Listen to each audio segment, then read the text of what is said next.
This conference will now be recorded. Welcome to day 2 of mobile hacking and security. As you can see, today we're going to start off talking about Stingray attacks. But before we do that, let's kind of review what we did yesterday. Yesterday, we talked about the ecosystem, the risk ecosystem of mobile, which is really huge. To talk about mobile hacking and security is about the same as talking about computer hacking and security. It's huge. It covers so many different protocols, so many different services, so many different vectors. So we can only cover a few in this class. One of the things that I intend on doing is to create a new course that just looks at Android hacking. Okay, so in these mobile devices, we have lots of ways to be able to hack, to spy on traffic. We've seen there's a new vector just recently. We didn't even know that existed. The one that the SIM jacker. I mean, who knew that you could control the SIM remotely, okay, and install remote code on it. Right? Until now, we didn't know that. That's why it's so important to learn the fundamentals of whatever you're trying to hack. I mean, I know a lot of young hackers, they want to immediately see how they can take over, the device, whatever it happens to be. But until you know the fundamentals, you're unlikely to be able to do that, right? I mean, it's easy to use known attacks, right? It's easy to use known attacks, and we'll do that in this course, right? Part of your job as a penetration tester is to make certain that the system, the network, the devices are not vulnerable to known attacks, all right? But if you actually want to take the next level up and become an exploit developer, you can't do that without being able to understand the fundamentals. How can you create a new exploit if you don't understand the services and the protocols that you're trying to attack? Right. So that's why we spend so much time on those. Right. Today we're going to look at some ways of that are known attacks. Okay, some of which can be um, mitigated and some of one which cannot. All right. So right now, for instance, on that SIM jacker attack, we have no mitigation strategy other than taking out the SIM. That's really it. Until the developers of the SIMs are able to create a secure SIM, and then we replace all the SIMs and all the phones. So kind of keep that in mind if you're going into a pen test environment. And one of the things you have to pen test is the are the mobile devices. Is that if it's surveillance that you're concerned about, right? Then you probably want to take the SIMs out, right? Now that's very inconvenient, obviously, but that's really the only way right now that you can secure those devices against that attack. Right? And we'll know more probably in the next week or so, and I'll try to post something on Hackers Rise, or certainly I'll post it in my Twitter feed as we get more information on it. So, before we get rolling, is there any questions? Any questions, folks? Okay, let's see. Gotcha. Since been using Kali, I can't seem to like Windows. Kind of weird. Catching up on your comments, yeah. Yeah, I now use Kali every day and Mac at work. I have been. I like it more the more I use it. Okay. I'm just going through all your comments here. Just last few classes have upped my knowledge quite a bit, truth be told. Good. I'm glad to hear that, Hacking Buddha. All right. Carlos says I have enough schooling. Okay. Wow, I missed a lot of comments here. Here we go.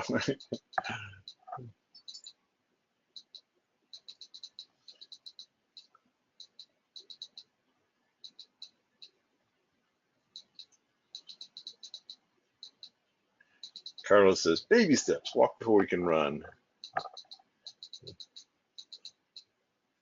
Are you going to look at doing any attacks today or tomorrow? Yes. Storm. All about the fundamentals, Andrew says. Okay. Let's get started then. Let's take a look at stingray attacks. All right. Stingray attacks are largely used by the espionage community and law enforcement. So what we're doing here is, what we're going to look at is how this can be used to basically steal anybody's information over the cellular mobile network, right? And of course, although it's largely focused on the espionage and law enforcement community, right? Anybody, although it's illegal, okay, anybody, almost everything in hacking is illegal though, right? Okay, anybody can buy one of these, okay, and use it. All right, so let's take a look at what's going on here. Okay, the Stingray, and Stingray is kind of like a generic name. Basically, it's an IMSI catcher, an International Mobile Subscriber Identity, designed and commercialized by Harris Corp. All right, so Harris Corp's a big electronics manufacturer, and they came out with the first one. So all of the others have kind of taken on the name of Stingray. I mean, it's like Kleenex, right? No matter what tissue you buy, people still refer to it as Kleenex, right? That's the same thing with the Stingray. But there's many of them out there being manufactured. The Harris Corp will only sell it to the intelligence community and law enforcement, but other manufacturers will sell them to anybody. Like I said here, the cellular surveillance system costs as much as $400,000 in basic configuration, and the price varies with add-ons ordered by the agency. I have seen them being sold for as little as $25,000. That's still not peanuts, right?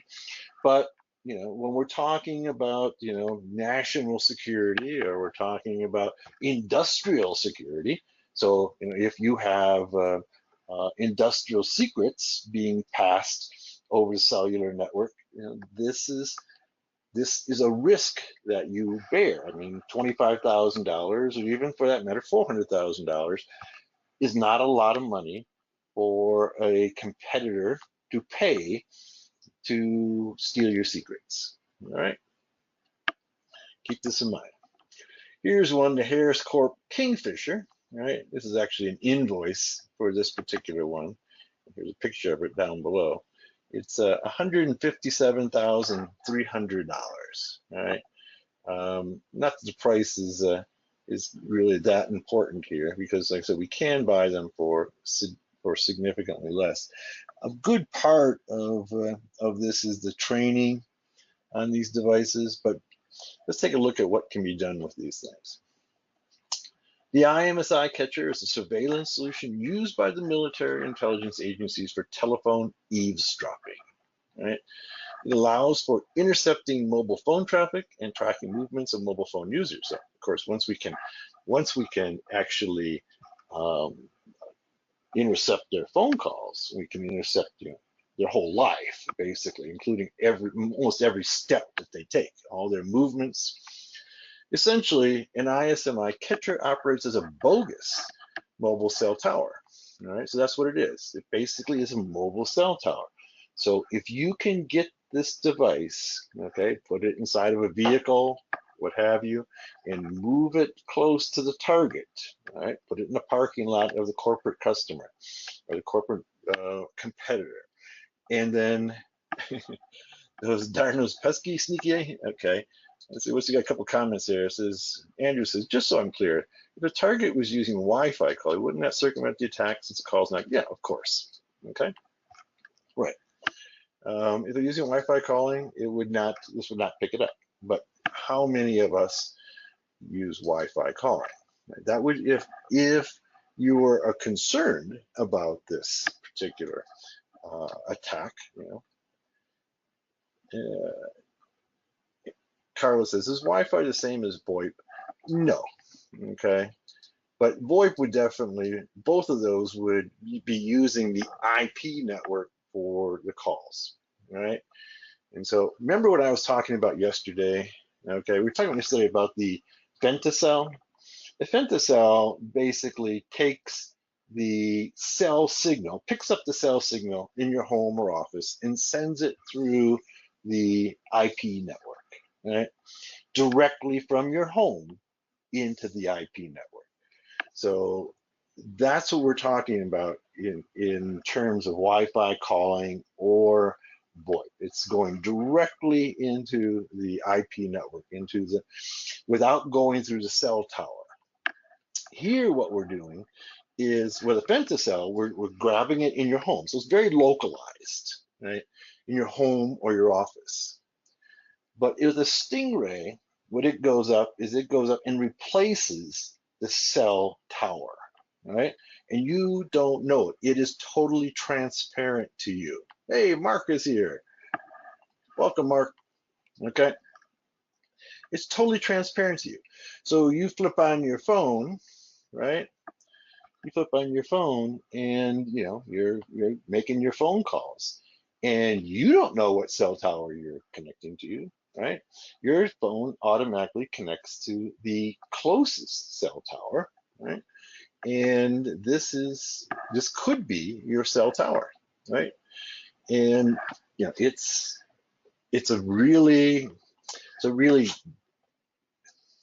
effective, okay, hack for the attacker because it's totally transparent, right? It's kind of scary from a surveillance perspective. So you don't know whether or not your phone calls are being listened to, okay, and your data is being eavesdropped on. Your everything, all your text messages, all of your traffic to the web is all being intercepted by one of these. Storm says, it's infuriating this is even a thing. Well, all things are possible, right? So somebody asked me yesterday on Twitter, is such and such attack possible? And yeah, basically it's effectively a man in the middle, right? So somebody asked me yesterday on Twitter, it's like, is this attack possible? And I said, yeah, well, all things are possible, okay? It's always a matter of resources and skill, right? If you have enough resources and skill, then you can basically anything can be hacked, right? So it's just a matter, there are easy hacks in there that are inexpensive and easy, and there are hacks that are very expensive and even high level of skill. As a matter of fact, if you go on CVE, the CVE database of all the vulnerabilities, one of the measures that they use there is how difficult is this, right? So it's important to know because the easier a hack is, the more people are going to do it. But basically anything can be hacked, okay, if you have enough resources and enough skill. So if you are NSA or you're the CIA or you're the GRU or any of the nation states, right, then you can hack anything.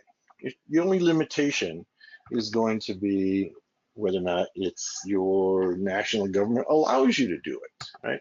And we know that they basically hack everything, right? In the US, the NSA basically has almost no limitations. I would probably be even clearer and say there's no limitations. Not being detected is the hard part, yeah, not leaving behind breadcrumbs, yeah. So, but even then, when they get caught, do they stop? Like, for instance, there was a big uproar, whatever it was, 2013, when Snowden revealed so much of what the NSA is doing, right, in terms of spying.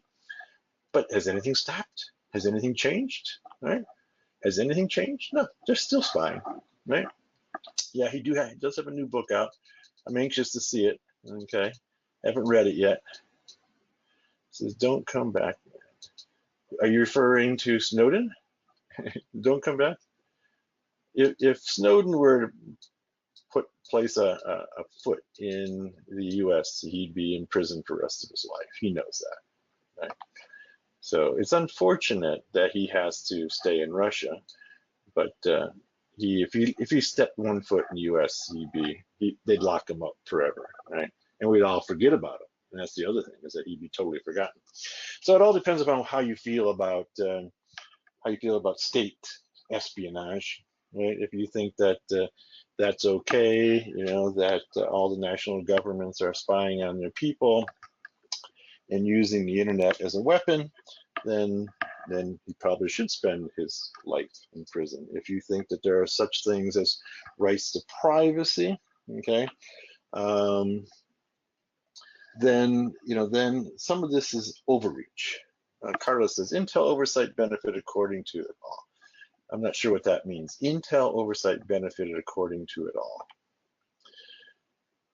Now, they're still doing exactly what they were doing before. Okay, there's been a lot of talk about it. Okay, but there's really nothing has changed. Okay, a couple more comments here. Haxing Buddha says, means that they get all the info anytime they want. Yes, they do. They get all the information anytime you want. So that's, if you're trying to remain hidden and anonymous from NSA, that's a very difficult job. If you're trying to stay anonymous from commercial interests and cyber criminals, that's a lot easier job, okay? Says Mark says, have there been changes from the private industry, such as what? What are you referring to?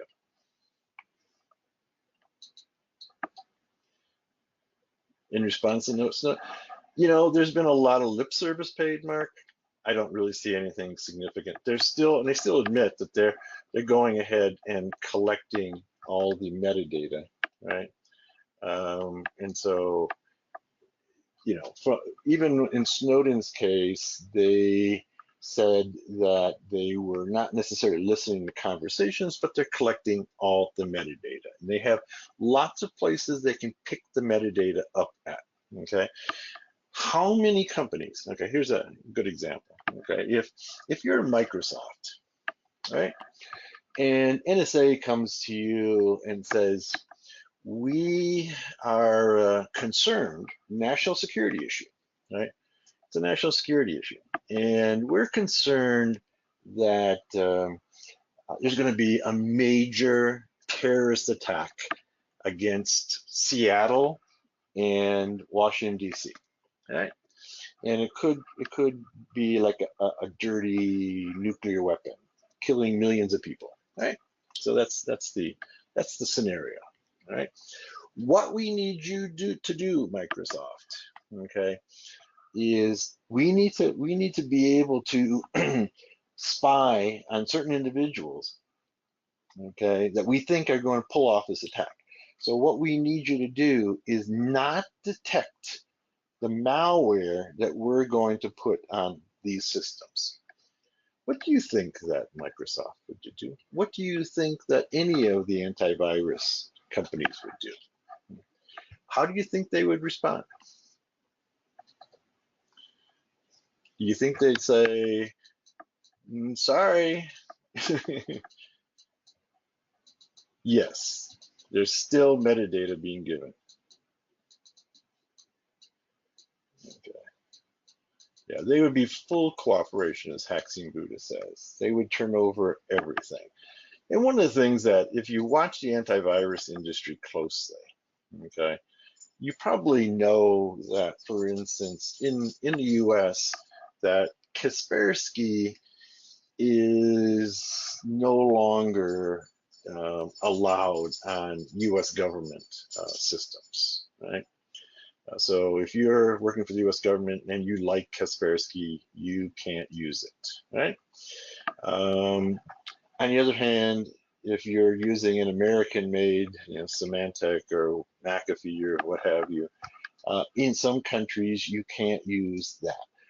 The reason for that is that there's a belief, okay, and I think there's something to be said for this belief, that those antivirus programs are weapons of the governments, right? Okay, so let's see, I got a couple. Haxing Buddha says he's Russian. Kaspersky, Eugene Kaspersky, who is the founder of Kaspersky, is definitely Russian. He lives in Russia. he has a strong and close relationship with the GRU.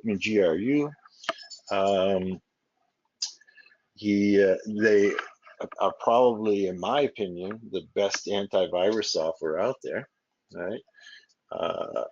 In many cases, if you're living in the West, right, it might be a good idea to run Kaspersky.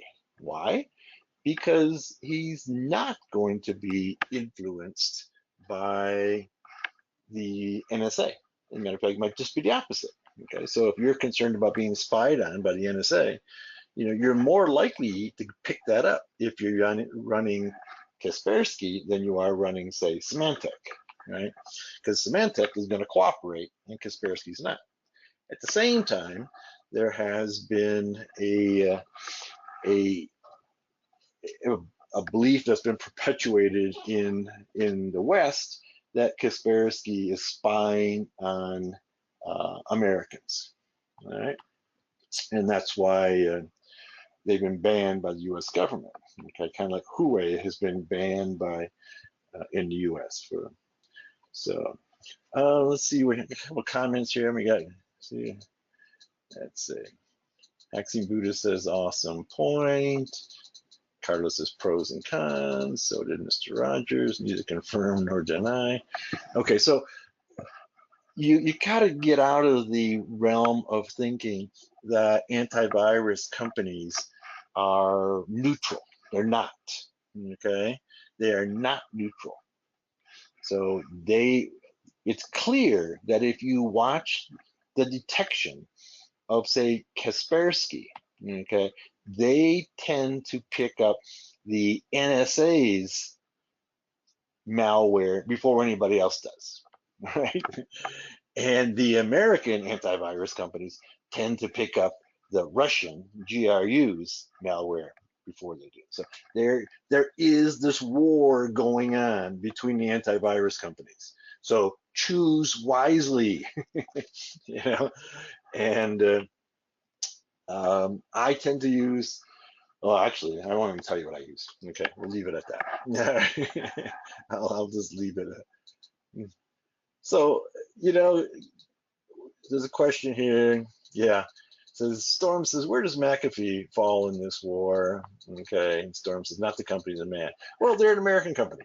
Okay. Let's just leave it at that. Okay. Yeah, they're US based, and so that's the answer. So there is this war, okay, that is going on, and you have to keep that in mind, okay? That if NSA releases a new piece of malware, that you may be the victim for quite a while, okay? Even if you're using their antivirus, okay? And we all know that the crazies that go on with the McAfee, the man, right? So maybe not. McAfee, sometimes crazy people, and McAfee probably fits into that category, but sometimes truth comes out of the mouth of crazy people, right? So don't always just write off crazy people as crazy, okay? Sometimes, the people who are depicted as crazy, the reason they're depicted as crazy is because they're speaking a truth that nobody else wants to hear or will speak, okay? So, all right, let's see a couple more comments here. Mark says, would NSA use the resources at the president's request, if not necessarily national security?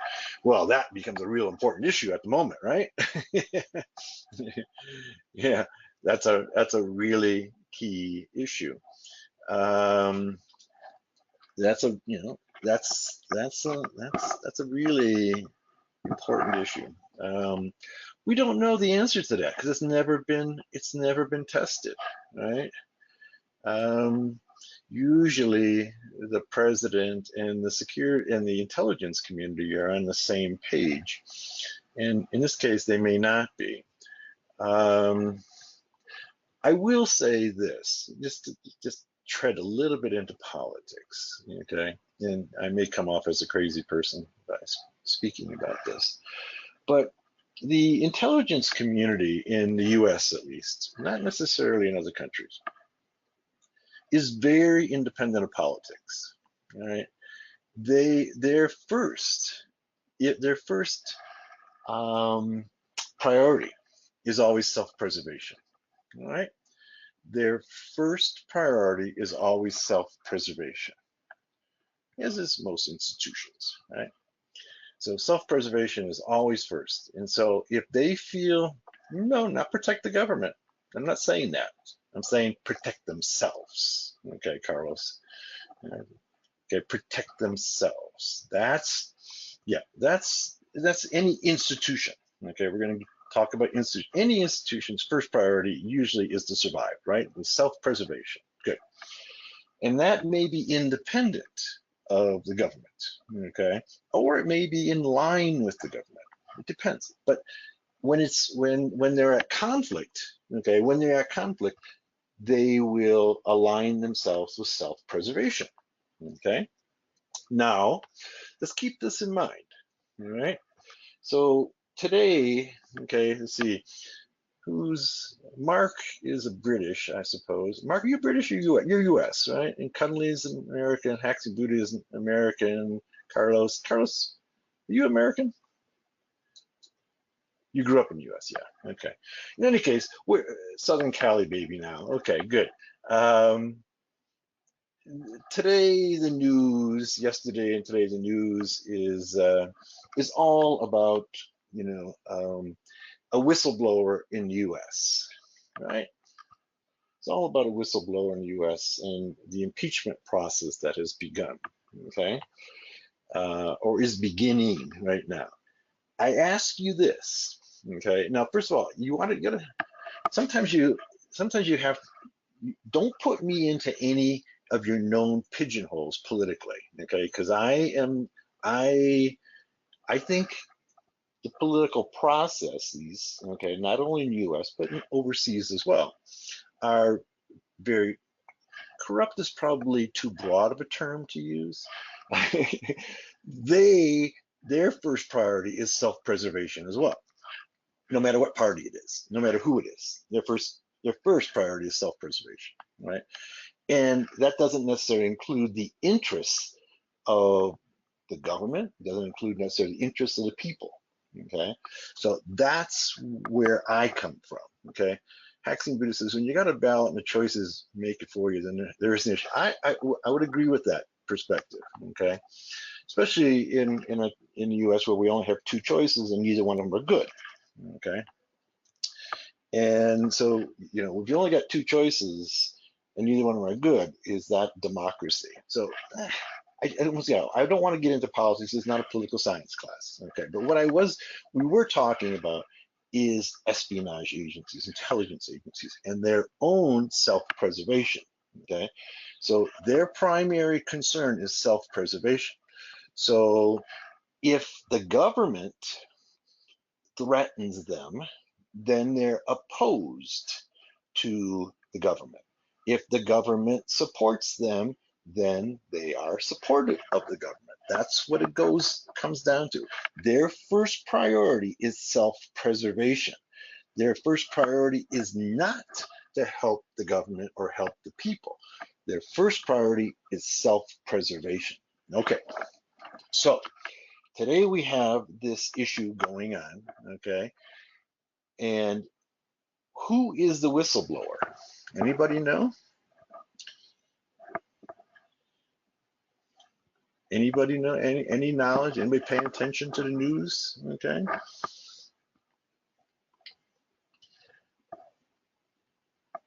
You have no idea. It's a lady. Adam slipped in the meeting and said she. Okay. But who does this person work for? Who does the whistleblower work for? No. No. No.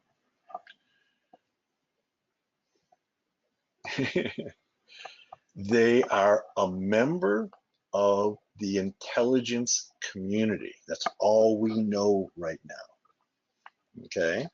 They are a member of the intelligence community. Okay. Yes, exactly. They are a member of the intelligence community. Okay. So just keep that in mind. All right, keep that in mind, that they are a member of the intelligence community.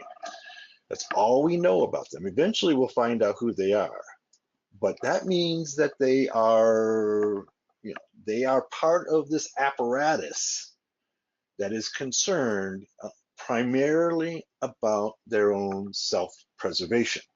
Okay, so just keep that perspective as you see what happens over the next few weeks and few months. All right, it wasn't anybody else. It wasn't somebody who works for Congress. It wasn't somebody who works for the president. It wasn't somebody who works for the FBI.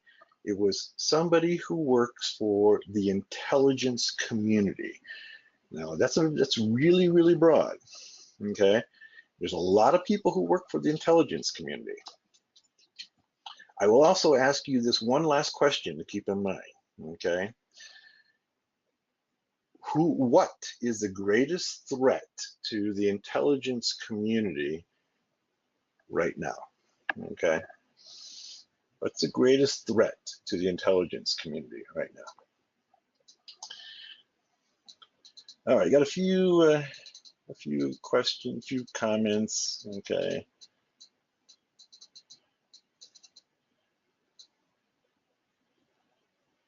And you also got to remember that you just want to keep it in mind that the intelligence community is all about self-preservation. That's it. Okay. So, anyways, let's move on. That's enough about that. I just wanted to throw out some ideas to you. Somebody who's, from my perspective is maybe different than many.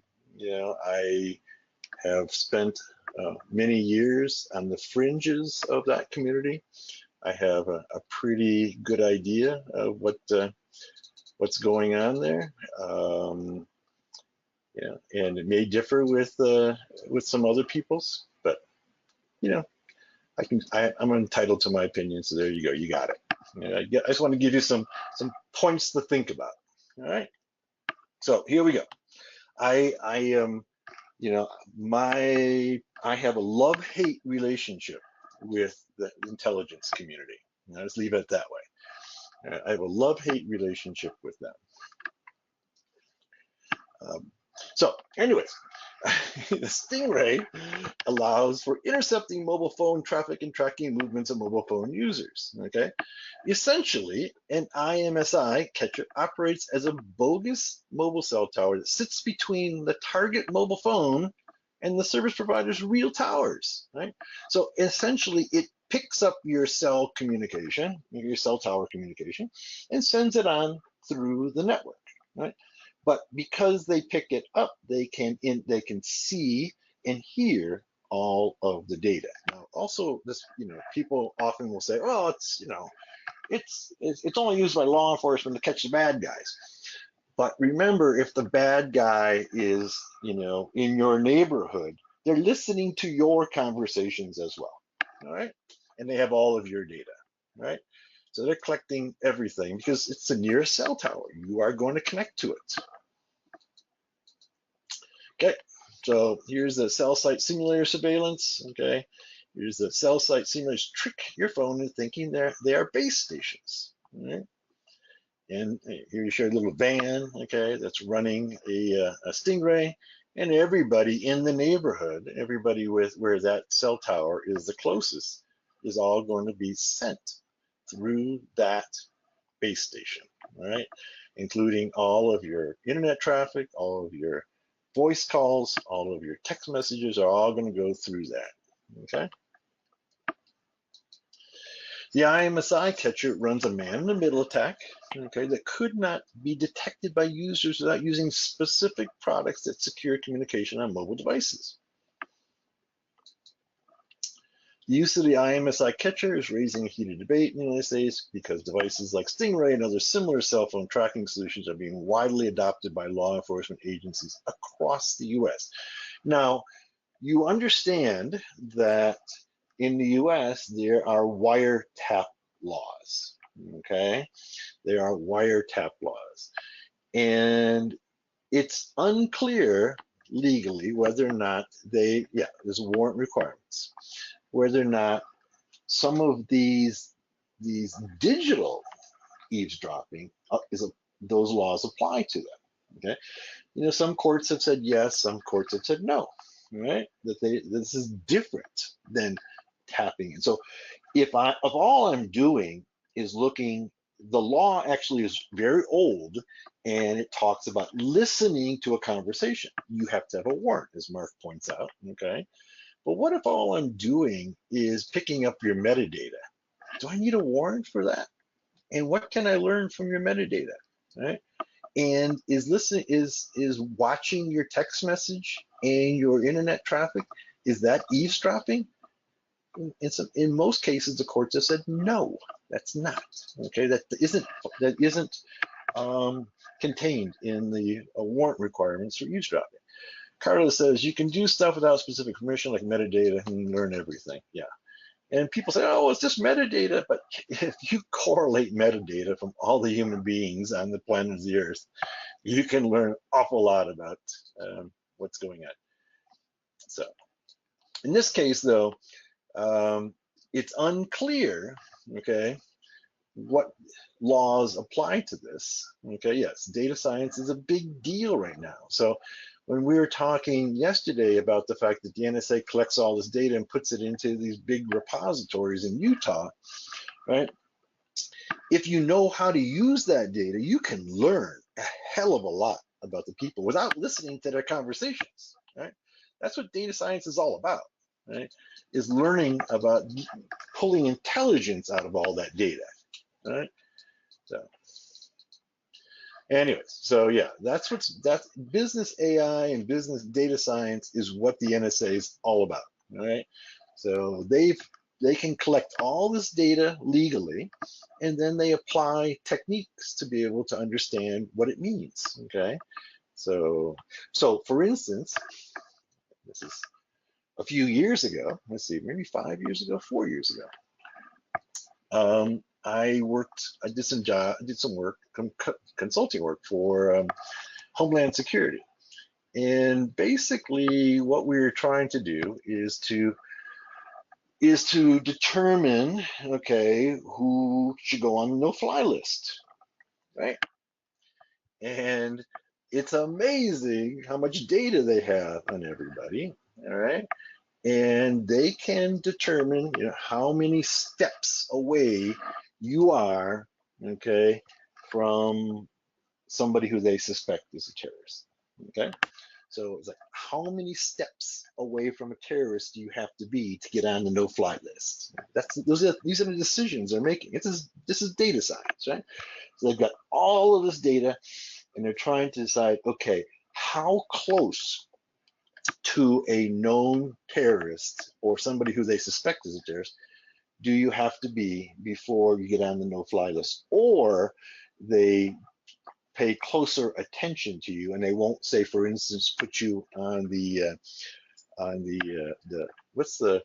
trying to remember what's the list where you don't have to go through security. You have to go through limited security in the U.S. Okay, so they're making those decisions. Okay, based, most people think, well, they're just doing a background check. No, they're doing far more than that. Okay, what they're doing is they're going through and checking all of your connections on Facebook, on LinkedIn, on all of your web traffic, and they're correlating it all. Correlating is too weak of a term. Okay, they're trying to find patterns in there. Okay, to see whether or not you have a probability of being a terrorist. A couple more comments going on here. Let's see. Carlos says, clear iris scan data science on President's Twitter post reveals nothing. Put your fingerprints into a database, private biometrics. Yeah, I mean, biometrics just identify you. Okay, what they want is a psychograph of you. Okay, so it's easy to identify you. Okay, you got a passport, you got a driver's license, you got an iris scan, whatever. That's identification. But what they want is more than that. They want to figure out your intent exactly, or your psychological profile. That's what they want to know, right? They want to understand your psychological profile. And they go through all of that data, okay, that's on the web, and they're trying to determine what's the probability that you are a threat to the United States or whatever country, right? Now, when I was working with them, it was pretty clear, in their own words, was that they had difficulty pulling the different pieces of data together, right? They had all this data, but they could not basically integrate the data. There's so much data, right, that they couldn't integrate. That was their biggest issue. They've got the techniques. If they can integrate the data, they've got the techniques to be able to determine your psychological profile, okay? But they're having issues pulling the data together. So when we talk about data science and big data, you know, there's a lot of really well researched techniques, but the problem is you've got so much data, okay? You have so much data that you can't really put it into a database, right? Okay, let's see, a couple of questions. Carlos says, how do you create your visual dashboard? Formulate the questions you want to answer. Well, that's a whole different class, right? That's a data science class. But you know, it's one of their biggest issues is they've got so much data that you can't put it into a database. It's too big to put into a database, right? So they have different techniques, okay? They have these NoSQL databases, these flat files that they use because there's so much data. I presume the NSA is doing the same thing because much of the data that Homeland Security is using for the no-fly list is coming from the NSA. So the NSA is collecting all this data and they're sharing it. Yeah. Anyways, moving on. Enough about the intelligence community and all that crap. Okay, but this is one of the techniques. Yeah, the thing is that what I was trying to get to here is simply that even if they have a warrant, okay, to listen in on the conversations of the person who's a half a mile away from you, okay, they are also collecting your data as well, right? Invariably, you're going to connect to their cell tower, right? And they're going to collect your data as part of the process. Okay, here's how it works. Law enforcement officials are quietly using gadgets referred to generically as stingrays to locate cell phones as part of investigative work. Okay, often devices used in a vehicle along with a computer and mapping software. The Stingray system, which mimics a cell phone tower, gets the target phone to connect to it. Once the cell phone is connected to Stingray, the phone's signal strength is measured. The vehicle can then move to another location and again measure the phone's signal strength until it gets closer and closer to the phone they're looking for. By collecting the signal strength in several locations, the system can triangulate and map a phone's location. Okay, that's just doing the location, but it's also being used to listen in and eavesdrop on communication. And if you're in that neighborhood, so is your data speed. All right. Due to the popularity of the Stingray, the name is used improperly to reference several types of cellular surveillance solutions. Stingray allows law enforcement to intercept calls, internet traffic, send fake texts, okay, inject malware on the mobile phone, and to locate the targets. So all of those are possibilities. So the least of the issues are really eavesdropping, okay? You know, we can't, the law enforcement, the intelligence community can use your phone to send fake texts, okay? So non-repudiation, okay? You know, this is an issue. Now, it's pretty easy to spoof text messages. So that's not something that if you're doing a forensic investigation, for instance, don't be fooled into thinking that a text message from a certain number is proof that they actually sent it. All right, it's really simple to spoof text messages. It's just as easy as it is like to spoof phone numbers, right? So I can make it look to come from any phone number in the planet. And so this is one of the things that happens here with the Stingray as well. There's actually a website. Okay, a couple questions. All right. There's a website online. Name has escaped me in a moment, but I'll think of it a little later, where for a fee, you can send a text message to any number from any number, right? And so it's a social engineering type of attack, right? And if you give me a second here, I'll find it for you. They charge for it. It's not free. There used to be a service that would do it for free, but not anymore. I think they got shut down by the government. But this one I think is in Europe. Let's see. Yeah, it's called Spoofbox. Spoofbox.com.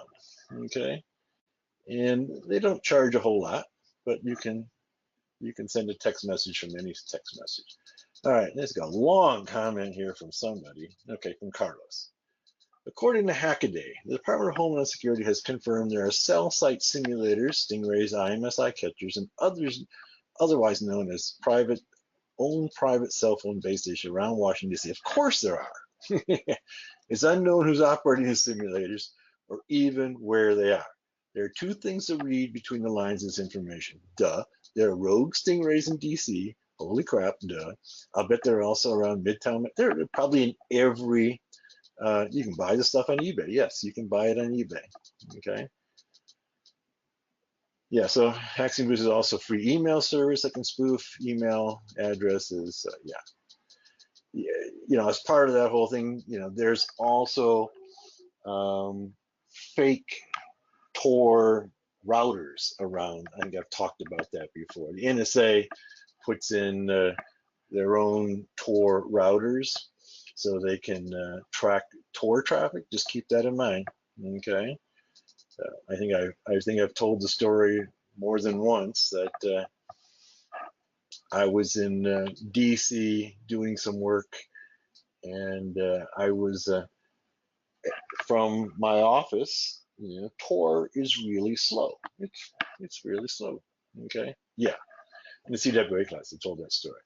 Tor is really slow, but I was doing a training. I think it was at FBI at that point, and all of a sudden I noticed, wow, Tor is really fast when I'm here. I wonder why it's so much faster here. And the answer is that all around DC, the NSA and other places, not only just DC, they've put in these Tor routers, okay, so that they can intercept Tor traffic. So anyway, moving on. These Stingray-like solutions, also known as cell site simulators, trick cell phones into revealing different data, including user's location, identifying information, law enforcement, intelligence agent target a specific individual, analyzing incoming, outgoing calls, and drawing on his social network. The principal problem is the adoption of the Stingray cell phone surveillance technology is that, different from other solutions, it targets all nearby cellular devices, right?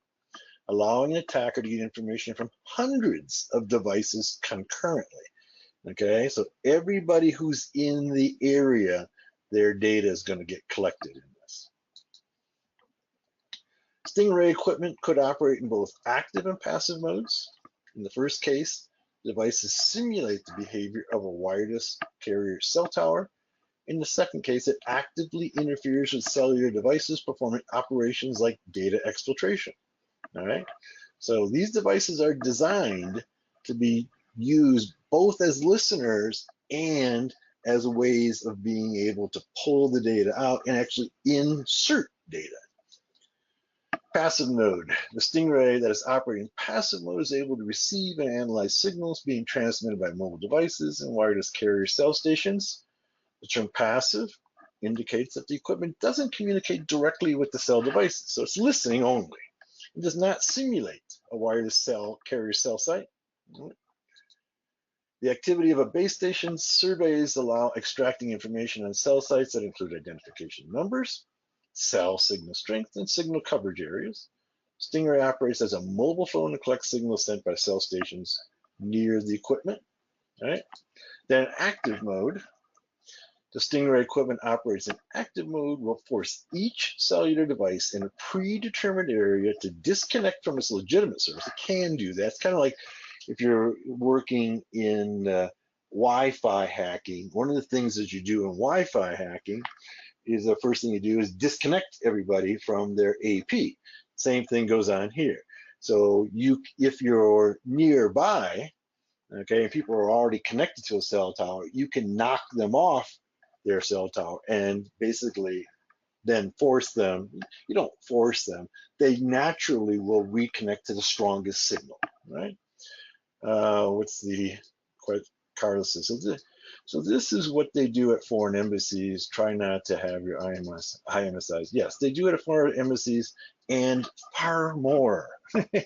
You know, there's so many things that they do in embassies. Most embassies, though, have walls, okay, that are designed to not allow cell signals out, okay, or any EMI out, or any radio signal out, okay.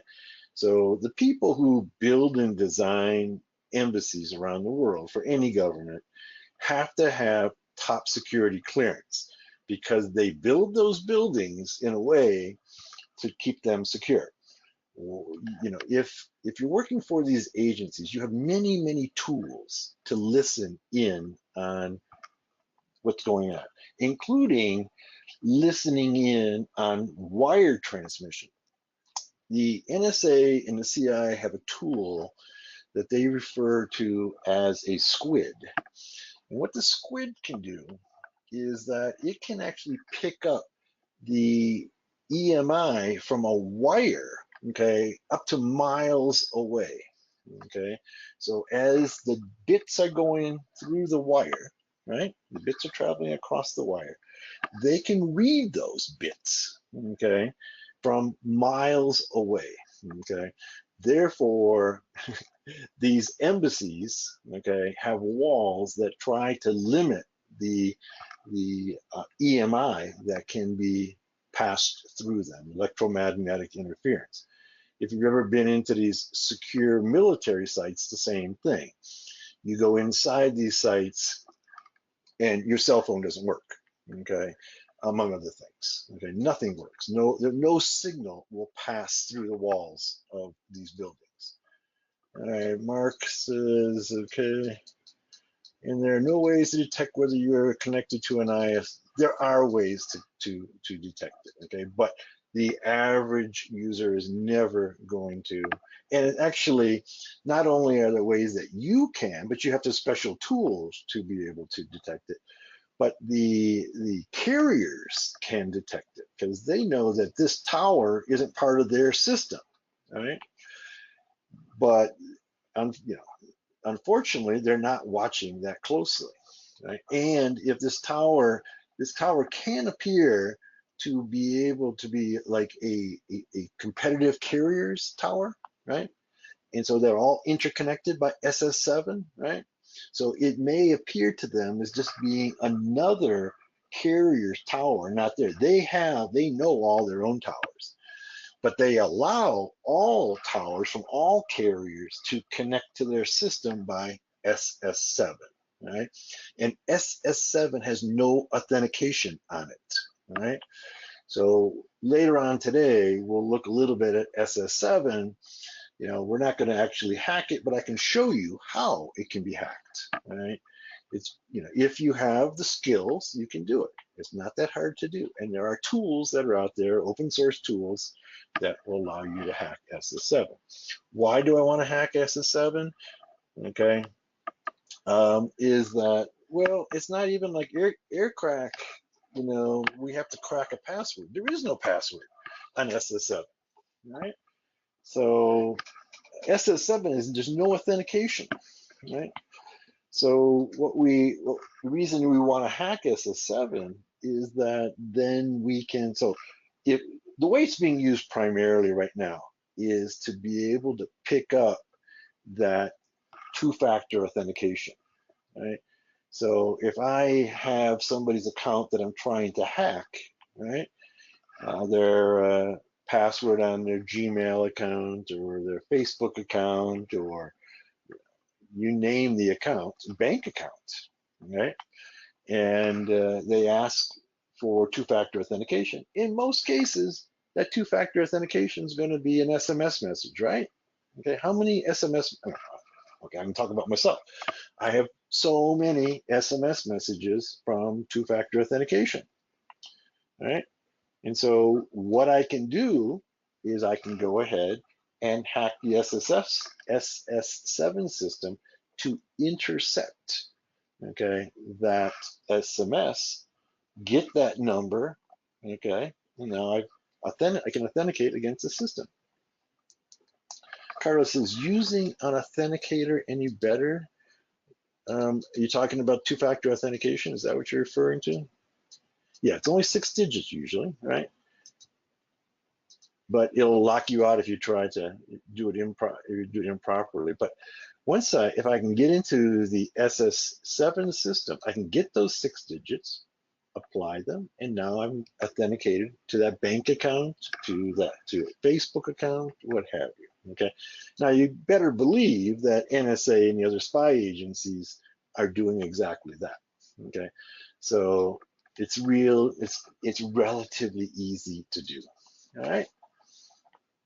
So moving on.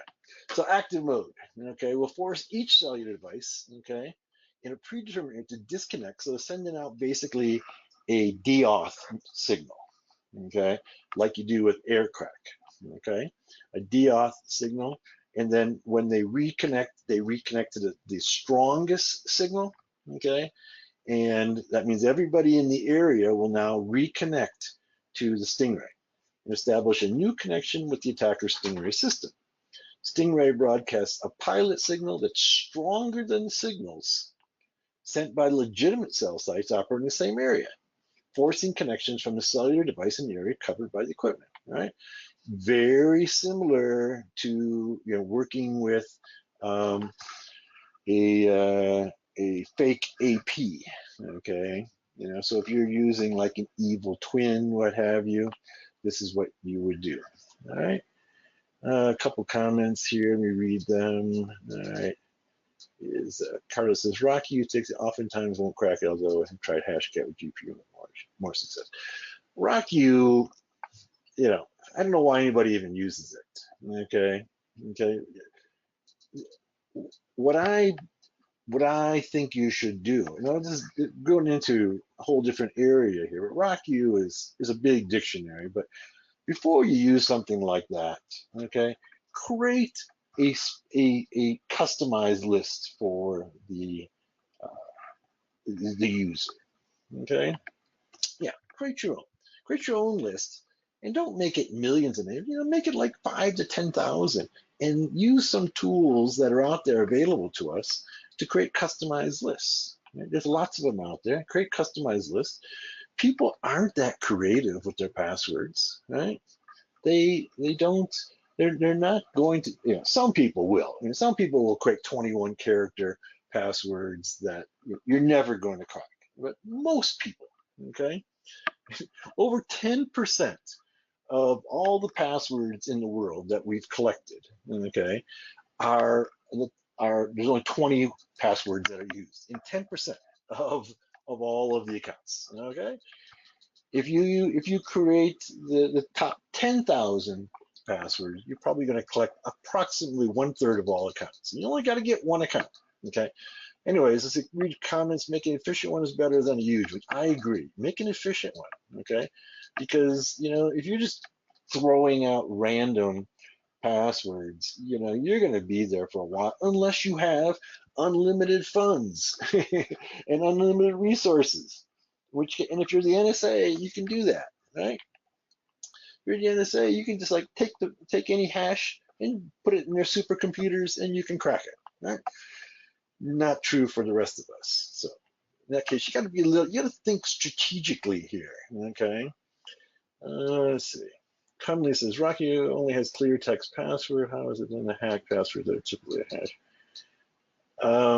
Okay, Cumley, they're clear text, but what happens when you apply them to, say, a Wi-Fi access point is it hashes them, okay? So it doesn't just take the clear text password, it takes each one of those words and hashes it. and then applies it, as do most of the other tools, right? So yes, they're clear text. They go in clear text. They get hashed. That hash is tested against the captured hash and see if there's a match. It might also have salts too, and that's also, so if you're talking about wireless access points, the salt is the SSID. So you have to take the word from whatever your password list is, add the SSID to it, and then hash it. Okay, and then you'll have some opportunity to potentially crack it. But that's a whole nother subject. All right, moving on here. Okay, it broadcasts a pilot signal that's stronger than the signal sent by legitimate cell sites operating in the same area, forcing connections from the cellular device in the area covered by the equipment. All right, and then the principal operations made by the Stingray are data extraction from the cellular devices. Okay, Stingray collects information and identifies the cellular device, the IMSI, the ESN, directly from it by using radio waves. Okay, can run a man-in-the-middle attack to eavesdrop on the communication content. Can write metadata to the cellular device. Denial servers can prevent somebody from actually using the cellular device, so that, for instance, if I'm a government and I don't want my people to communicate with each other, okay, and I could put one of these into, say, oh, think about right now we have the issue in Hong Kong, right? So I could just drive a truck near the protesters and basically jam all their cell signals, right? So they can't talk to each other. They can't text each other. They can't Facebook each other. They can't tweet each other, right? And this is really what's happening. I mean, this is what governments do, right? Can also forcing an increase in signal transmission power, force an abundance of signal transmissions. You can also do tracking and locating as well. Okay. All right. So with that having been done, it's one of those things you have to keep in mind, all right? And if at some point you're working for a entity who has some resources, right, then this is something that from a defensive perspective, you got to keep in mind this is out there. From an offensive perspective, if you're working for somebody who has the resources, this is something that you can do to, say, get a cell signal, okay, get all the information from a cell user. All right. Let's go ahead and take our 15-minute break now. We're going to come back and do Bluetooth. All right. So we're going to do a little labs, some labs with our Bluetooth. All right. And Bluetooth is one of those areas that I think is underappreciated as far as an attack vector. It's only beginning to get appreciated. Once again, though, it does require that you be near the victim. Let me get this up on the screen here for you, and we'll come back to this at let's go to about 10 after now. Let's come back at 25 after. I'll set up some Bluetooth devices. If you have a Bluetooth adapter, you can add it to your Kali system, and we'll do some reconnaissance and hacks with Bluetooth when we come back. Okay, see you in 15.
Okay, we're going to resume class in about 1 minute. So make your last bathroom runs, get your cup of coffee, whatever you need to get through for the next hour, hour and a half.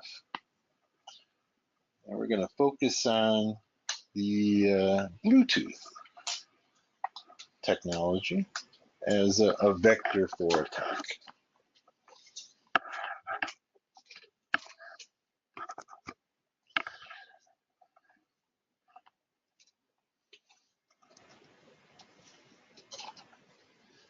Okay, everybody ready? Everybody back? I see there's a comment that Storm asked whether or not we were on a short break or a lunch break. It's a short break.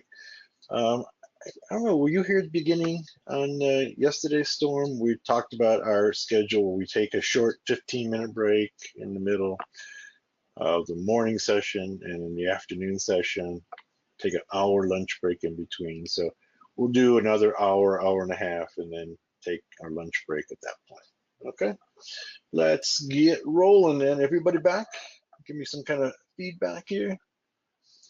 Okay, let's see. Carlos says, I wrote a program once to compute the average RSSI of a SQL database. That's when let you know which MAC address is the one you're standing closest to. Nice. Okay, good.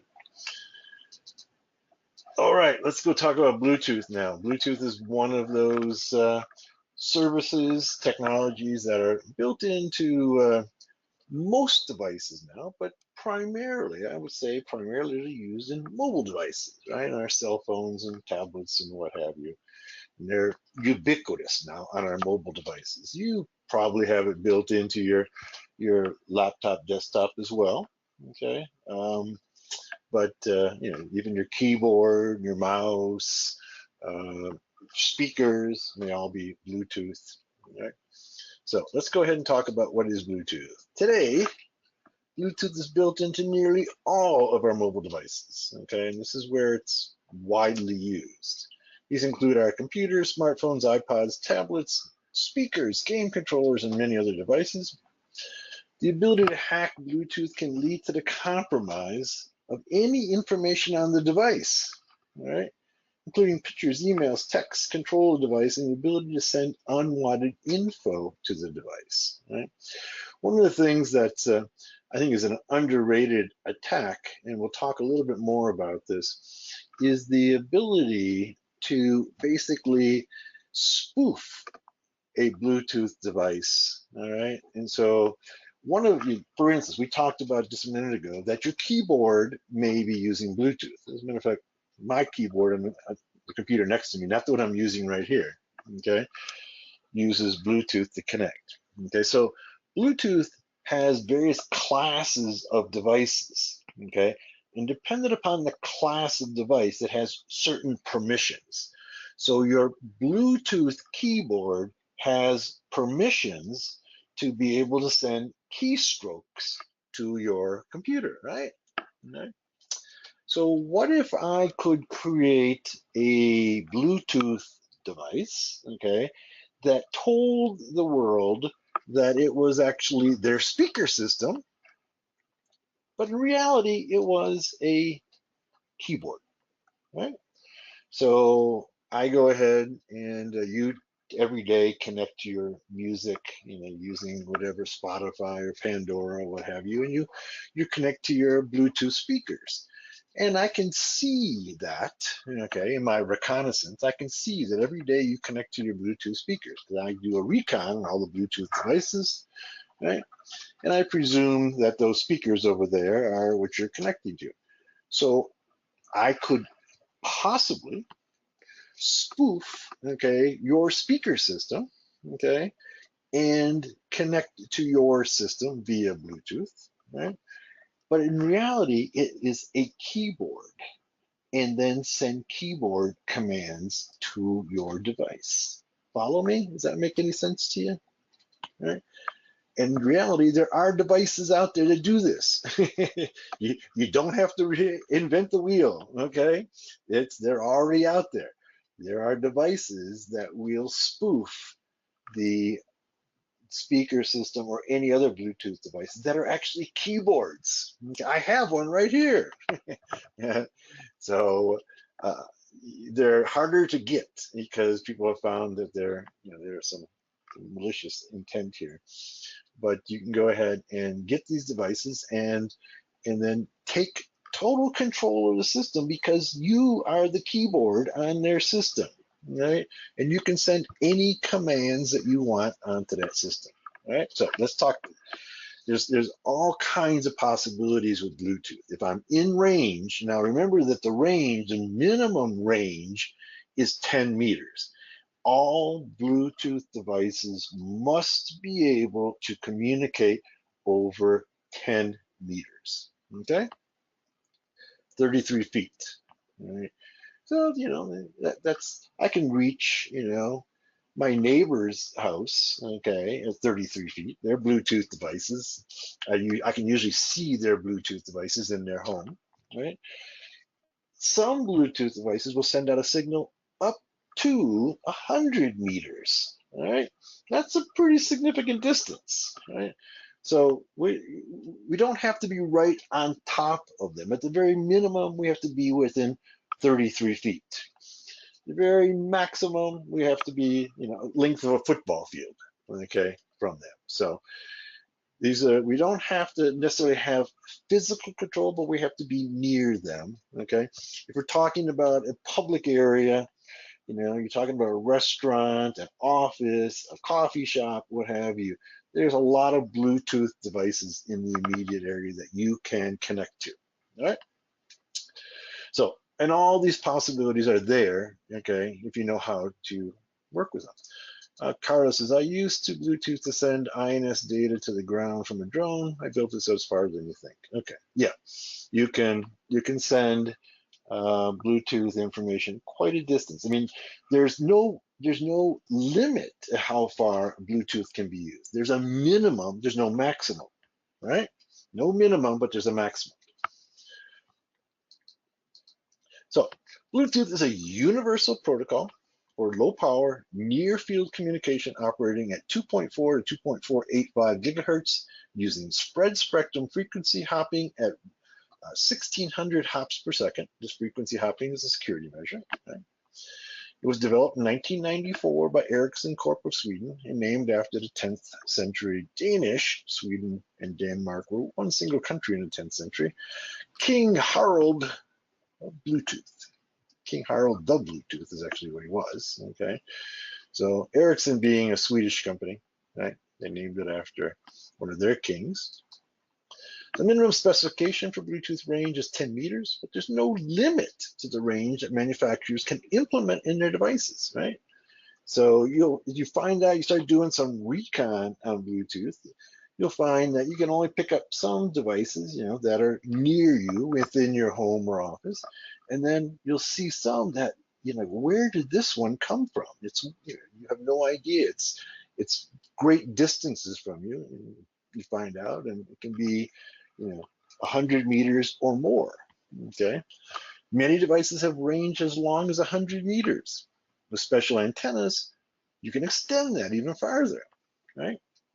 So length of a football field, approximately what, a third of a mile, okay? With special antennas, you can get it up to multiple miles, right? So if you want to hone in on one Bluetooth device, you can possibly connect to it up to miles away, okay? When two Bluetooth devices connect, this is referred to as pairing. You probably have all done that, okay? Let's see, a couple questions says, Haxenby, can you get a Bluetooth booster? Well, that's essentially what an antenna does, right? So what you're doing is that you're picking up, you're amplifying a signal, somebody else's signal, right? So if you're attacking, right, what you want to do is you want to pick up somebody else's Bluetooth signal from some distance, and that's what a high gain antenna will do for you. And in that case, it's a potential of going multiple miles. Carlos says, drone pilots often use antennas instead of a hotspot, right? Okay. So when two Bluetooth devices connect, this is referred to as pairing. Nearly any two Bluetooth devices can connect to each other. nearly any two Bluetooth devices can connect to each other. Now we'll find out that there are different classes, okay, of Bluetooth devices, but there's nothing to keep you from spoofing a class.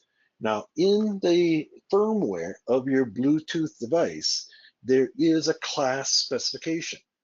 But once again, there's nothing to keep you from changing and spoofing that class. Any discoverable Bluetooth device transmits the following information: its name, class, okay, and that's important, okay, the class, because only certain services, okay, are available in each class. But once again, we can spoof the class and some technical information, all of which we can get through reconnaissance, okay? Carlos says, is this like BTLE? Is that a class? No, it's not a class. It's a separate technology. And we're not addressing BTLE here, but it has, within BTLE, it has its own classes, okay? So Bluetooth basics. When the two devices pair, they exchange a pre-shared secret, a key, a link key. Right? That's the primary way of securing Bluetooth. Each stores this link key to identify the other in future pairing. Every device has a unique 48-bit identifier. It's like a MAC address, okay? So you'll see when we do some reconnaissance that it looks just like a MAC address, and usually a manufacturer assigned name. We can pull all this information. Here's the Bluetooth pairing process. When Bluetooth first came out, there was no pairing process. Well, there was no key, okay, in the pairing process. Bluetooth devices create what is called a piconet, or very small net. In a piconet, there's one master and up to 7 active slaves. Because Bluetooth uses frequency hopping, okay, up to 1,600 times per second, these devices' communication doesn't interfere with each other, as the chances of two devices using the same frequency is very small. So frequency hopping, so it's changing its frequency up to 1,600 times a second. All right, this is a process that, if you're not familiar with it, it's used in a lot of radio frequency security. Probably one of the most interesting parts of this whole thing is radio frequency hopping, is that it was patented by the 1940s and 50s Hollywood star known as Hedy Lamarr, and she held the patent on it, on frequency hopping as a security measure. She was either a very smart lady, including beautiful and talented, or she got it from someplace else, okay? And there are some people who think she got it from someplace else. She might have just been a really smart woman. The concept isn't really that complex, right? Just simply changing frequency so that, and the frequency hopping being essentially the algorithm that keeps people from picking up your data. This is used in police scanners and other types of secure communication. But Hedy Lamarr is the woman, a person who actually patented it. It's like in 1947 or something like that. But she was married to an Austrian army officer during World War II. So some people think that's where it came from, but who knows? We don't want to take credit away from her, but she wasn't somebody who was necessarily mathematically oriented, but all she did was patent the concept, not necessarily the technology. Here's the protocol stack. Okay, we have the Bluetooth radio, we have the baseband, we have the LMP, we have audio going out through this area here, we have the L2 cap. We'll talk about each one of these. The LDP over here, the RF communication over here, the AT commands, which we'll be using in our reconnaissance, the WAP, UDP, TCP, IP, and PPP, okay? Here's the host controller interface. That's one of the terminologies that we'll be talking about, because that's all Bluetooth devices have what's called an HCI, host controller interface. And that host controller interface has a lot of information that we want, okay, when we're doing reconnaissance or hacking of Bluetooth. And it's all freely available to us. We don't have to, do much work to get it. Bluetooth devices don't need to use all the protocols in the stack, like TCP/IP stack. The Bluetooth stack is developed to enable the use of Bluetooth by a variety of communication applications. Generally, an application will only use one vertical slice of that stack we just looked at. The Bluetooth protocol layer and their associated protocols are listed on the next slide. Okay, so we have the Bluetooth core protocols are LMP, L2CAP, LDP. The cable replacement protocol is RFCOMM. The telephony control protocol is the TCS binary and the AT commands. And then the adopted protocols are PPP, UDP, TCP, IB, IP, OBEX, WAP, vCard, vCal, IRMC, and WAE. In addition to the protocol layers, the Bluetooth specification also defines a host controller interface. That is essentially what you are using to, it's your receiver and sender and receiver on your Bluetooth device. And it has a MAC address, okay? And it has a class, all right? This provides a command interface to the baseband controller, link manager, and access to the hardware status and control registers. The name of the tools above, such as HCI config, HCI dump, and HCI tool, which we'll be using here shortly. All right, these are tools that we can go ahead and pull, send and pull this information about Bluetooth devices. Remember that, for instance, we were talking a minute ago about being able to spoof a class, right? So this is where we want to get this information from. Bluetooth security is based upon a few techniques. First, frequency hopping, okay? We talked about that. Both master and slave know the frequency hopping algorithm, but the outsider does not, okay? But if you pair with the device, you know what the frequency hopping algorithm is. That's what you share, all right? Second, a pre-shared key exchange at pairing that is used for authentication and encryption. It's 128-bit. So it's 128-bit, it's hackable, it's crackable. There have been 3 security modes in Bluetooth. These are security mode number 1. There was no security initially, right? They used to pair without any type of key exchange. Security level mode 2 is a centralized security manager handles authentication, configuration, and authorization. May not be activated by the user. There's no device level security. And 3, which is where we are today, device level of security, authentication and encryption is based upon a secret key, always on, enforces security or low level connection. Here's the master and slave security policy interaction for those 3 security modes.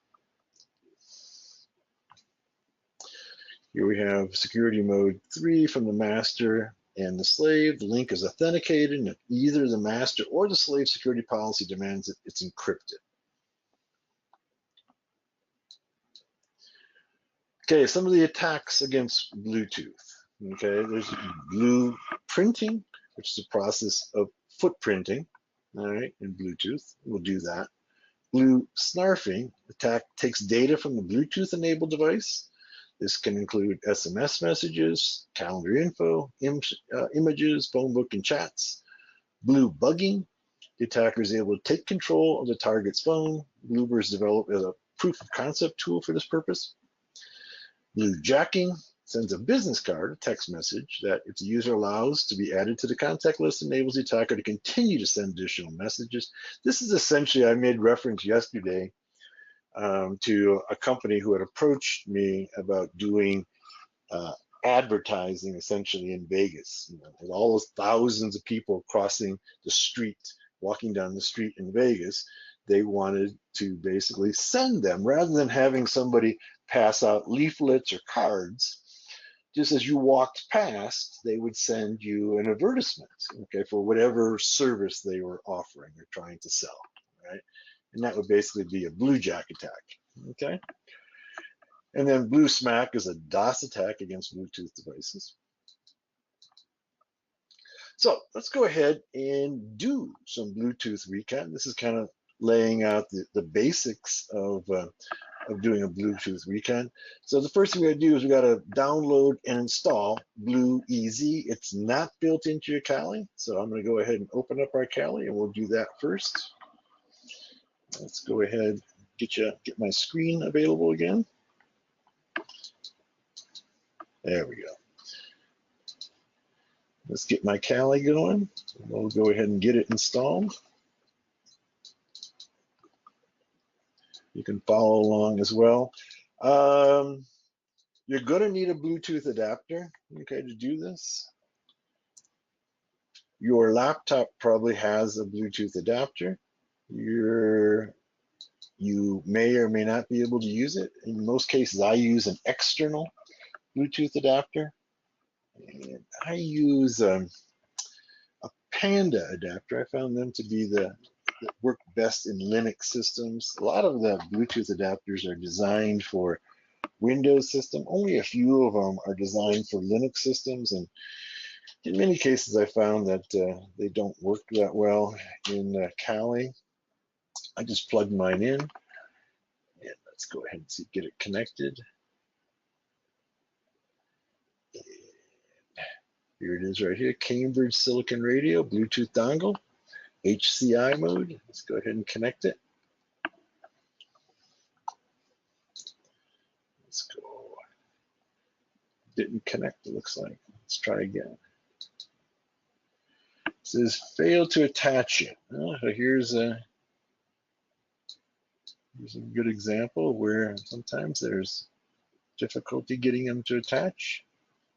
This one doesn't want to attach. I have some others here. We'll just go through until we get one that works.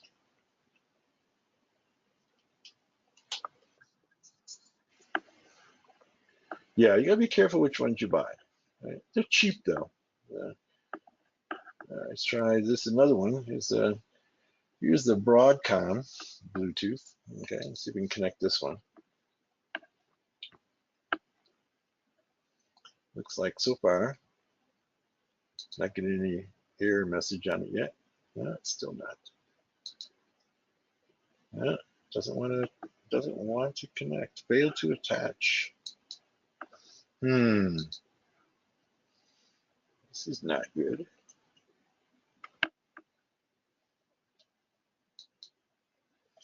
Neither one of them wants to connect. That makes it more difficult. Well, we'll resolve this in just a moment, but let's go and get BlueEZ. All right. Then we'll get that. So you can just go apt, install BlueEZ. It's in the Kali repository, so simple to get.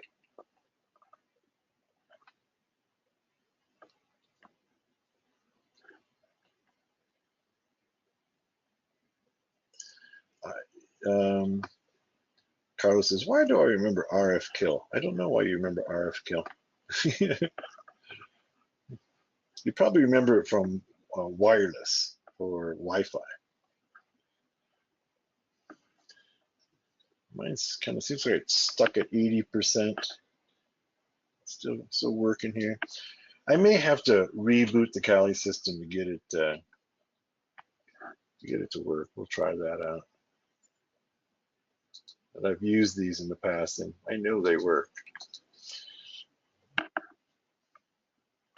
It may also be that I'm using Oracle's VirtualBox, and I've had some issues with Oracle's VirtualBox in terms of connectivity. And so I also have VMware on this system, so we'll get one of them to work. Okay.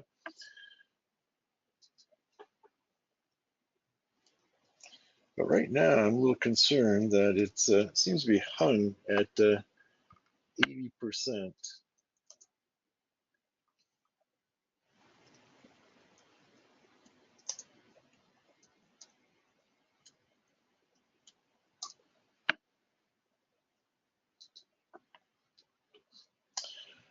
Okay, baby, what's going on here?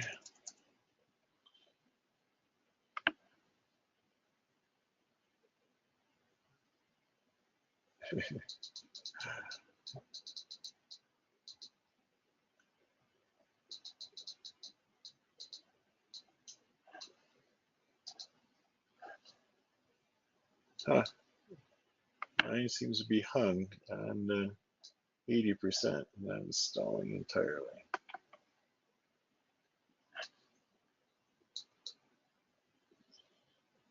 Well, while it's giving me trouble, let's try firing up VMware. Ah, I threatened it and it's starting to work. Okay, I'm gonna close this down for a second. Let's give VirtualBox a chance.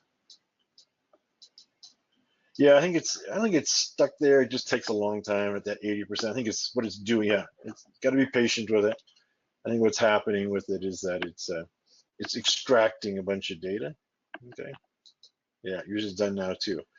All right, let's go see if I can connect that Bluetooth adapter again. You know, we can't do anything if we don't have a Bluetooth adapter to work with. It doesn't work with that one. And let me try the other one. I got some others here too. Unfortunately, I have a bunch of them. But fortunately, whatever. Let's try this one again. Ah, that time it connected. All right, you can see it right there. Did it automatically this time. Cambridge Silicon Radio. Just gotta be patient with it. All right, this is the Panda. So if you're going looking at a Wi-Fi adapter, I've had good luck with this Panda. So hopefully we got BlueEZ is all installed now. All right. Let's go ahead and run HCI, kind of like the ifconfig. HCI config. All right, and it gives me the interface. Okay. It gives me the interface is HCI 0, right? Just like your, ETH 0. If you can see that it's down right now, all right? So let's go ahead and put it up, all right? So we can go HCI config, okay? Then the name of the adapter, HCI 0, and then up, all right? And now let's go HCI config and make sure that it's up and functioning. And now you can see it's up and running. Okay, we're good, all right? Everybody there? All right. So now that we've got our Bluetooth adapter up and running, okay? Yeah, at this point we've only installed BlueEZ. That's it. This is what we're using. These HCI config tools are all in BlueEZ, and we've got an adapter now. So got to have both of those too. Right? These are not built in to Linux or Kali by default. All right. Now, one of the things that we can do then is that once we've got this up and running, we want to go out and see what other Bluetooth devices are within range, right? So remember we talked about, there's many ways of hacking Bluetooth. One of them would be to be able to spoof, say, a keyboard, right? So if you're going to do that, you want to be able to find out first what devices are out there.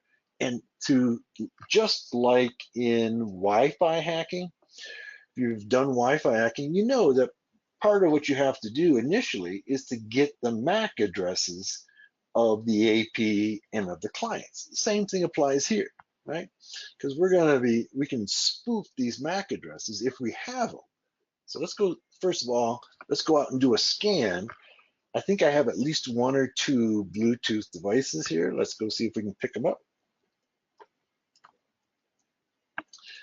Do a scan.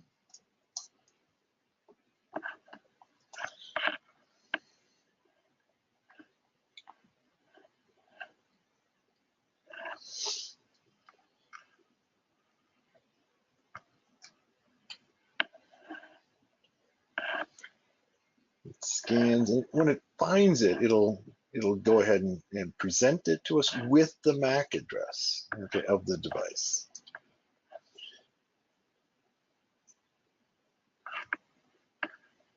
Still scanning. Sometimes it takes a little while. So.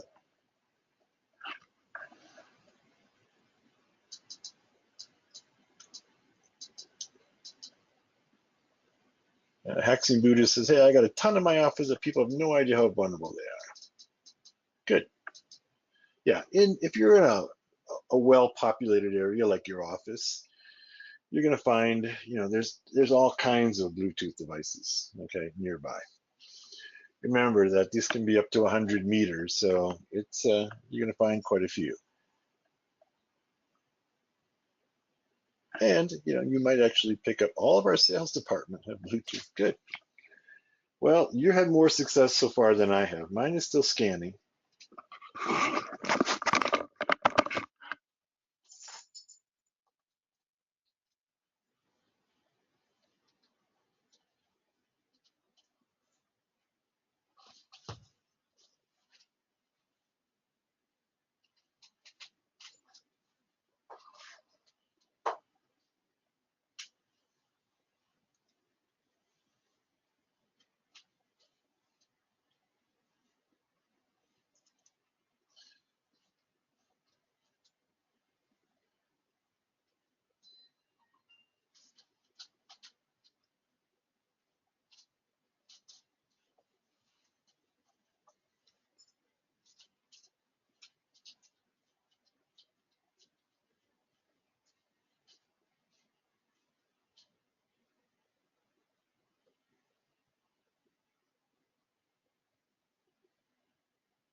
Cunnelly says, how did you install the Bluetooth adapter that you're using?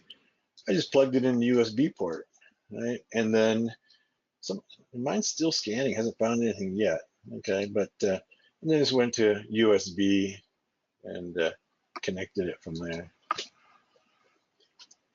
Mine still hasn't found anything. Looks like, let's go see. There should be several Bluetooth devices in my office here. Let's see.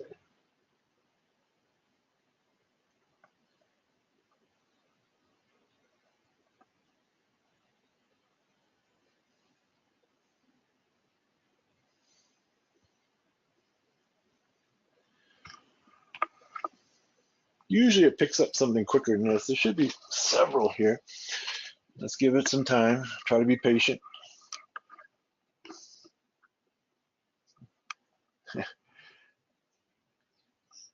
From my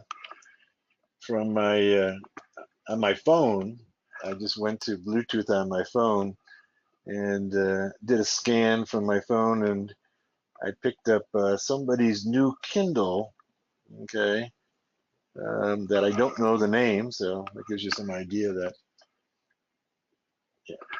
somebody's that is available to be connected to. But this is taking a while. This is taking longer than it usually does, but we'll just try to be patient with it.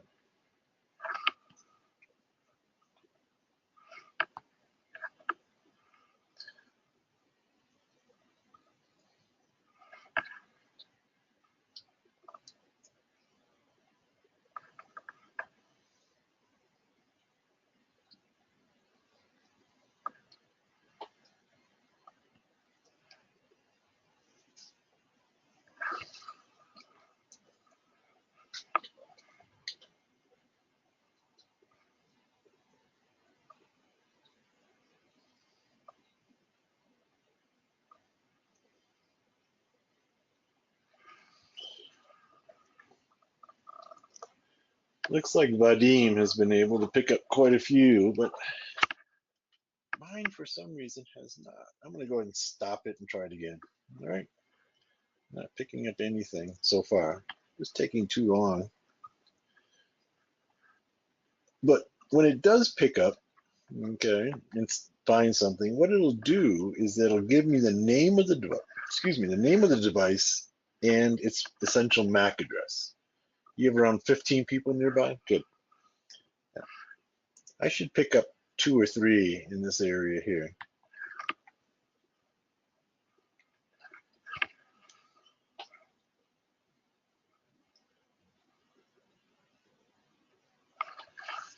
I'm also wondering whether or not my little Bluetooth adapter here, this external adapter, may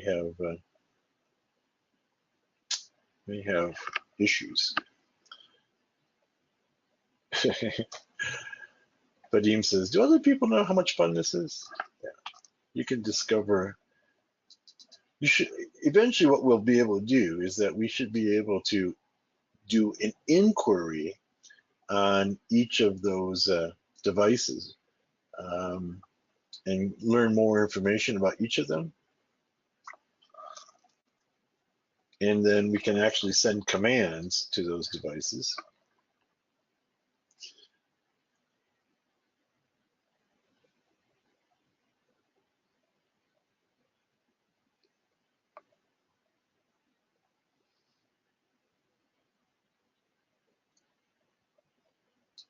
But you can't do anything if you can't scan, and mine is just hanging in the scan.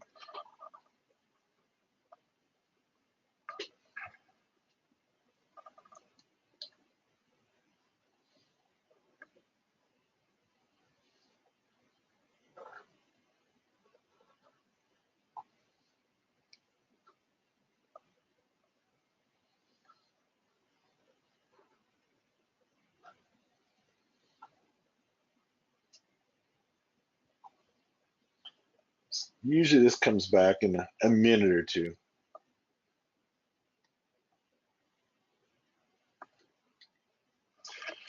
This is taking too long. I'm going to stop it. I'm going to try the other adapter. I'm wondering if that adapter has issues. Let's try the other Bluetooth adapter and see if we can get better results from it. Let's go here. This is the Broadcom. Yeah, let's see. I think it's Broadcom there. Doesn't like that one.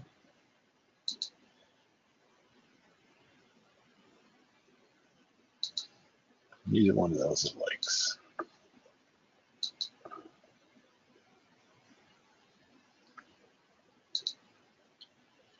Failed to attach to the virtual machine, Kali.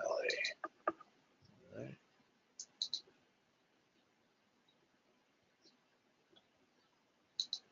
It doesn't like that adapter at all. All right, let's take that one out. Let's go back to the other one, give it a shot.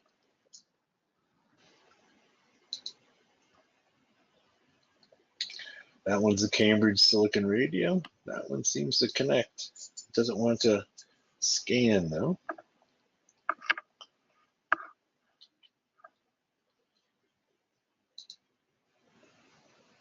No, that one didn't connect either.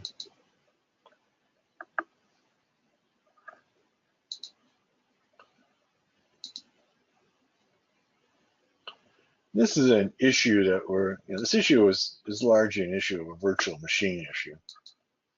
All right, let's go over here and let's try using VMware. I might have better success with that. Okay, got a comment here. Hacking Buddha says, may want to check your USB settings in virtual. Sometimes it gives you problems. Standalone. Yeah. Yeah, it's an issue of connectivity to the VM, but I'm going to go ahead and try using the VMware workstation. I have better success with it. The reason that I use the VirtualBox is mostly because my students are using VirtualBox. Right? I have better luck in using VMware, but it costs like $250. VirtualBox is free. Let's go ahead and try the same thing and in VMware and see if we can get the connectivity there.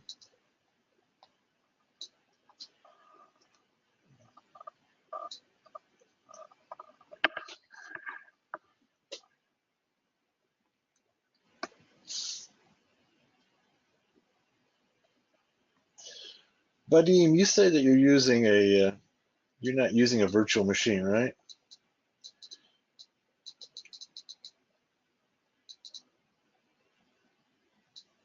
Right here here's Kali in VMware.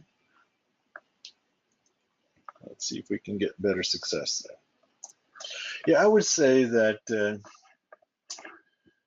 basically VMware is superior to VirtualBox, but it's $250. So if you've got that kind of money, you're willing to spend it, you'll end up with a lot fewer headaches with VMware. Now, it's not perfect by any means. You'll still run into some problems, but you're going to run into a lot fewer problems. And let's go to settings. And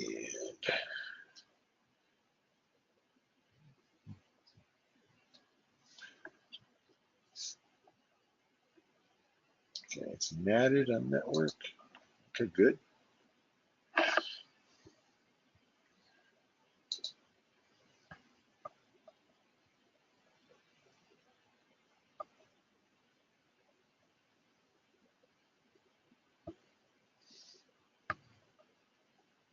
Here's our removable devices. All right. Doesn't show the Bluetooth adapter. Let's go ahead and disconnect. Let's disconnect it. Let's shut down this machine here. Let's stay with VMware.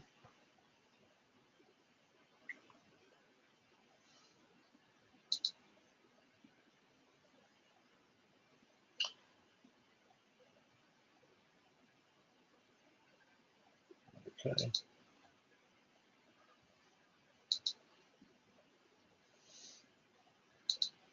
Okay. Now let's see if we can get it to connect to removable devices. It doesn't even see it there. After I got that, oh, I didn't plug it in. Aha, that'll do it. Gotta plug it in. All right, there we go. Connect to the virtual machine. Good, right there. Okay. There it is, the Broadcom. Let's go ahead and give it a shot.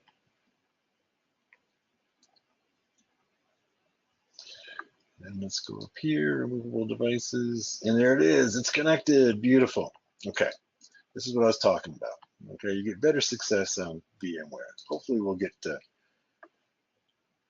Now, on this one here, we got to do the same thing I did earlier with the BlueEZ. Okay, I got BlueEZ on the other machine, but not this one. So let's go ahead and download it. It's already installed on this one. All right, good. So go HCI config. And looks like it has two Bluetooth devices connected to it. And they're both down. Interesting. Huh, there's two blue. Okay, Carlos says, I don't have a device here, but I'm following along vicariously. It looks like this one here, one of them is probably the laptop's native Bluetooth, and the other one is the one I just put in, so that's good. We'll have two choices here to work with. So we got to, both of them you see are down, so we got to go ahead and take both of them up. We'll take both of them up. Here's a, on the other one we couldn't get, on VirtualBox we couldn't get any Bluetooth device to work, and here we've got both of them, two of them working. So we got to activate both of them. So we go HCI config, and then we got to give it the name of the device, HCI 0 up. Okay, same thing with the other one. So that one is 1. All right. So now we got two active Bluetooth devices. Okay, you have VMware for the win, definitely. And so we got both of them working now. Let's try each of them doing a scan. Let's see if we can get get the information that we want. So we're going to go HCI tool, and scan, right? And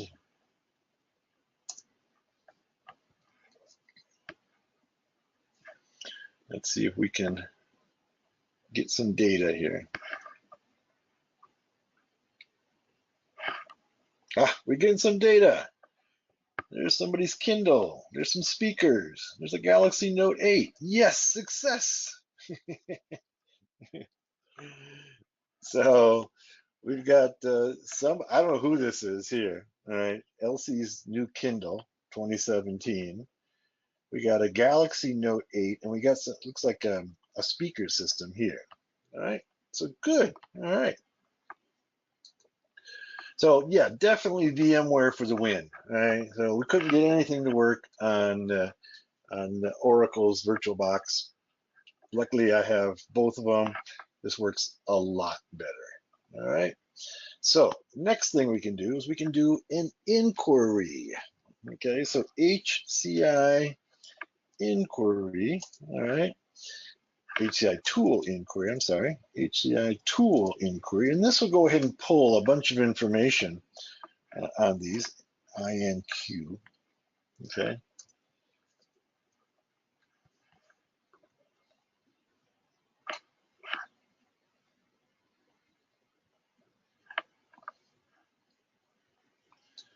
All right, so here you can see that we've got, once again, the same information. This time it only pulled from 2, all right?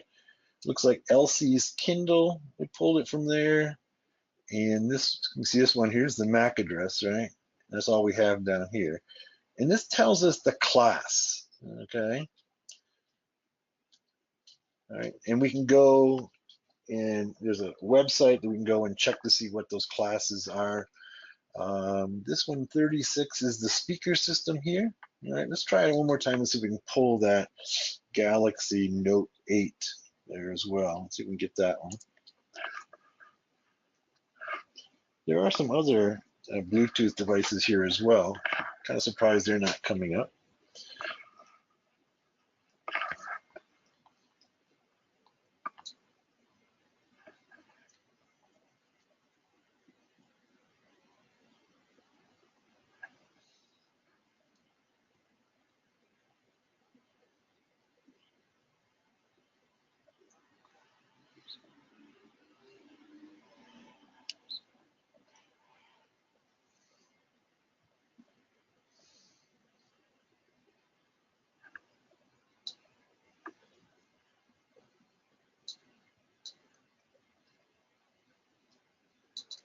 Okay, Storm says, I'm getting a message saying device is not available, no such device when I enter HCI tool inquiry. Okay, now when you did that, because that's your error message, did you get the other commands to work? Okay. No, the other commands did not work? Okay, well that's, yeah.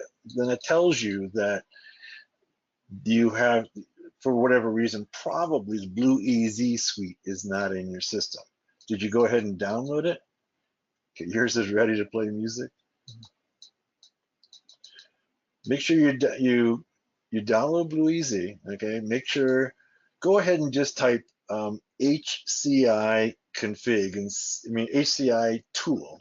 Okay, go ahead and just type that and see what. Tell me what it comes back and tells you. HCI tool with no inquiry. Okay, good. So it's running. Okay, good. All right. Now it's possible that if it's running and you're running the inquiry, that there's nothing in range. Did you run the scan? Was anything come up in the scan?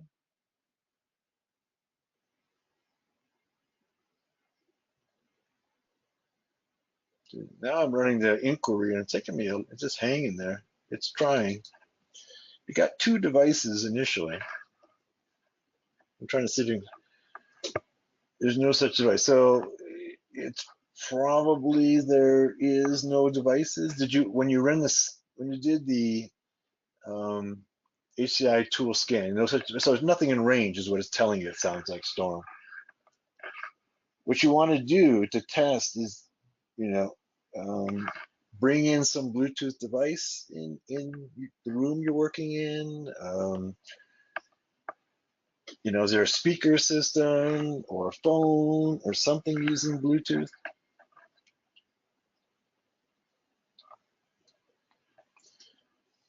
Also, did you do the HCI config and activate it?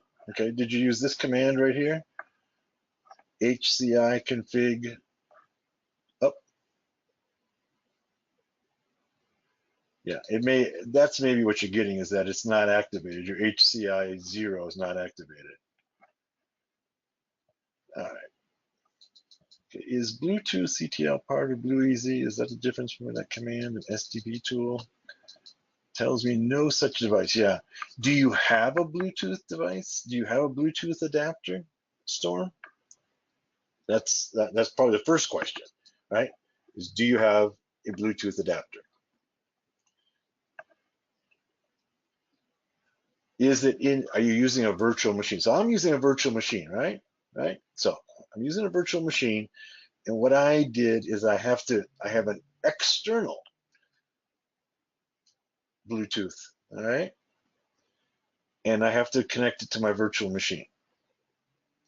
So yeah, if there may be one on your laptop, but very often you can't disconnect it. Sometimes you can. In this case, for instance, on my machine, I was able to connect to the Bluetooth adapter on my host machine, right? But only from VMware. When I use VirtualBox, I couldn't. So these are some of the issues that you might be coming into. You, from the messages you're telling me, you probably don't have access to a Bluetooth device right now. Okay, let's go ahead. I'm going to stop this one and do HCI config again. I still got two adapters. They're both up and running. Notice that it's running in inquiry mode right here.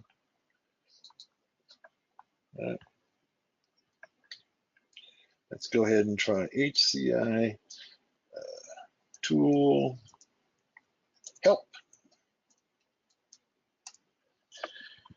And here's all of the commands, okay, that are available to us, okay, just by using the help screen.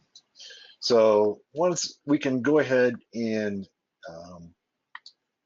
I have two adapters, right? So I have two HCI devices. So here it's going ahead, I can go ahead and determine which one it's using, all right?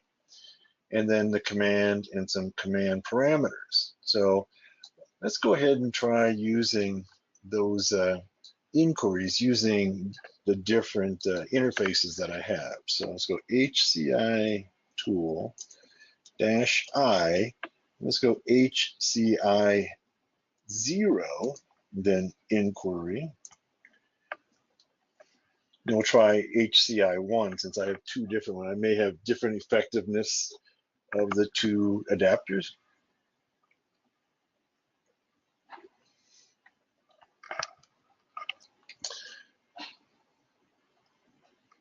There we go. So that time, that inquiry using HCI 0, I got 3 devices, and it gave me the classes of all of them, right? Let's try the same thing with HCI 1. So it's 2 different adapters here. One of them is my host adapter, and one of them is my external adapter. Let's go ahead and see if we can get different results.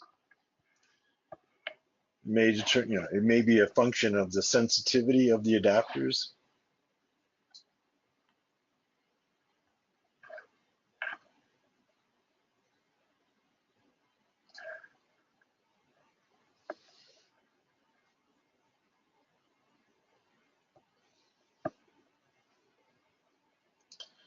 Now this one, I try to use HCI 1. It's hanging. It doesn't come back nearly as quickly as HCI 0. Let's see which one is which.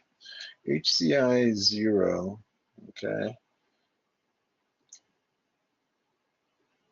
If I can tell which one is which here.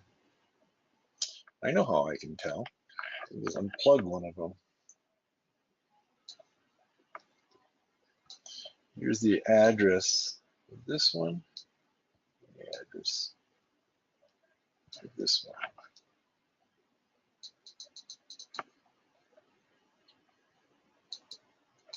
Note some of the commands that we can use. We can display the local devices. That's probably the one that you would want to run first, okay? So HCI tool dev will display your devices, all right? Let's stop this one and go ahead and go HCI tool dev. Okay, those are my two devices. If you don't have, if you type that, if you don't have any devices, then that's the problem, right? I have, in this case, I have two Bluetooth devices. I'm gonna unplug my external device, okay, and then go run it again, right? And now I can see that HCI 0 is the one that's built into my laptop because I pulled out this one here, the external, and that's the one I seem to be getting better results from. Getting better results on the ones that's actually built into my laptop. Let's go ahead and do HCI config. It's up and running, okay, and then do HCI tool, okay, inquiry. Now let's go back and do scan. This should show you all the devices within range. And it gives you, there we are, there's all the devices that are in range. And then let's go and do the inquiry. And then the inquiry will give us the class of each one of those devices, as well as the clock. It'll give you the MAC address, the clock, and the class of. So this will, if you don't know by the name what it is, by taking this class number here and going to Bluetooth site, you can figure out what class of device it is. All right. Now we can also go ahead and get even more information about these devices by using another tool. Okay, SDP tool. Right. That's what it's called. And we go browse. Now, before we even do that, let's go ahead and just go back to HCI tool and help again. Let's just take a look at what we can do with this particular tool. All right. So let's just simply tell us what the local devices are. We use these first three. Okay. Get the name from the remote device. All right. So let's go use some of these tools here. Name, get the information. Okay. So let's go ahead and do those. Let's do our scan first. So we have right on the screen, we have HCI tool scan.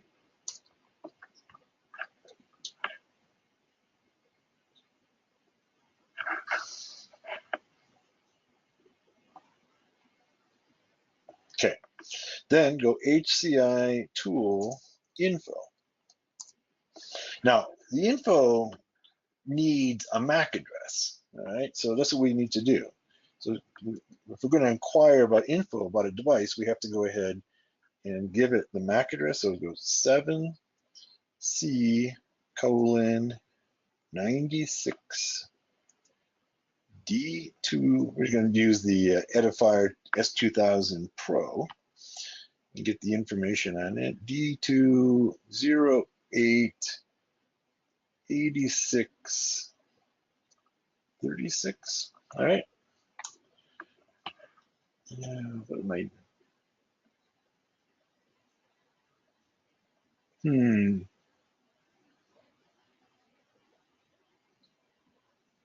Oh, I put them in the wrong. I put them in the wrong order. Okay, that's the problem. The MAC address has to go after the info.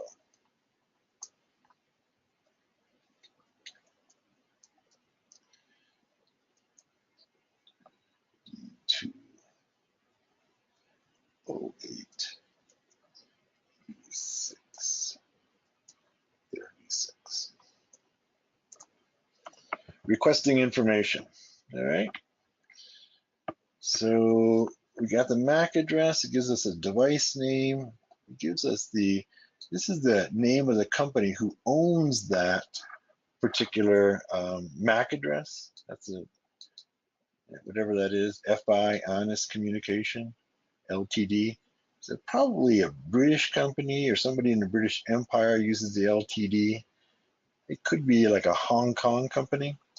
It's not assigned to a manufacturer, it looks like here. And then it gives us all of the features of that particular device. We can also go ahead and, once again, part of our reconnaissance is that we can go ahead and let's just ask for the name of the device. Probably the most important part here is to know the MAC address and know what class it is. There it is, Edifier 2 S2000 Pro. Okay. We also have, here's this Kindle here. Let's go ahead and do the same thing to it. Let's go ahead and just copy that address. Let's save myself some typing. We know what the name of it is, so let's go ahead and ask for the info on it.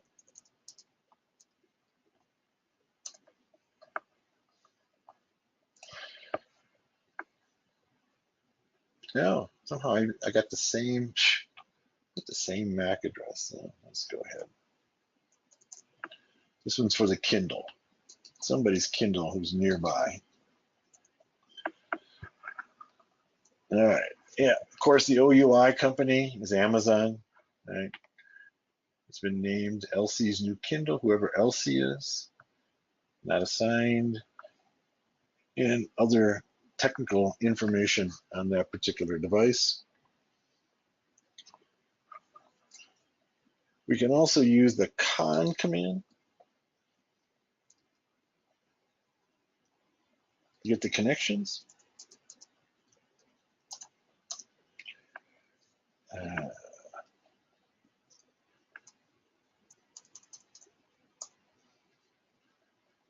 If there's no connections,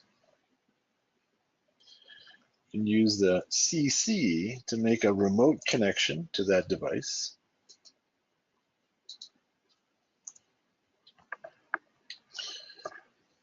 We can use the auth to try to authenticate against it.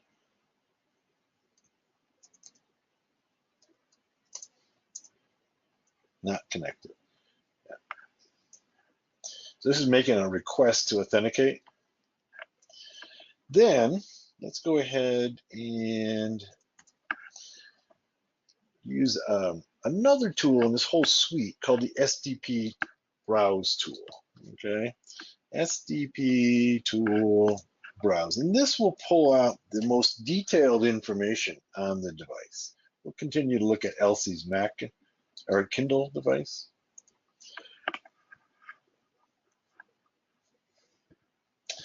As you can see, it goes ahead and pulls all the information, okay, that it can on this particular device. Gives us a service receive handle, a class ID, okay, generic attribute. Once again, you can look this up go to a Bluetooth web page. Matter of fact, let's do that. All right, let's go to Bluetooth.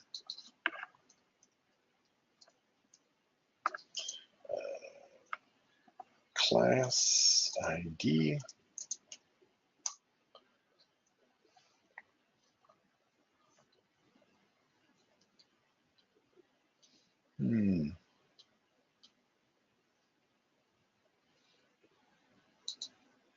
This is it here.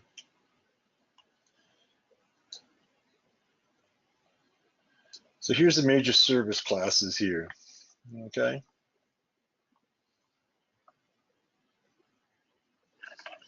And let's go ahead and enter her class, this class ID. Let's go ahead.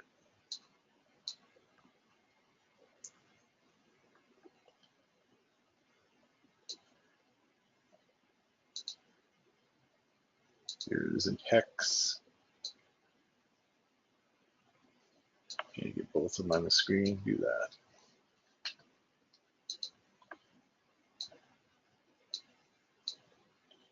Let's get both of them on the screen at the same time.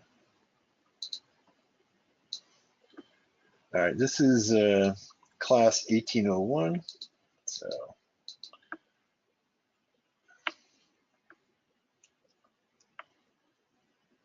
for some reason it's not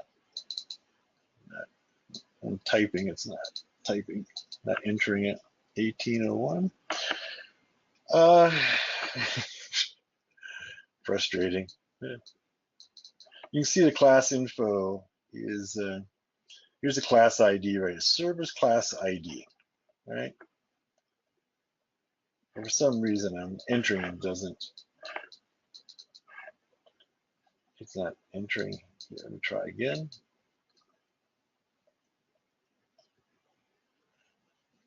I'm not sure why it won't. I can't enter any information in this form. There's another. Bluetooth has another site. Let's go Bluetooth list of class IDs. There's a place where they have all of the class IDs you can just scan through. Assign numbers in Service Discover Protocol. Let's see if this is the place.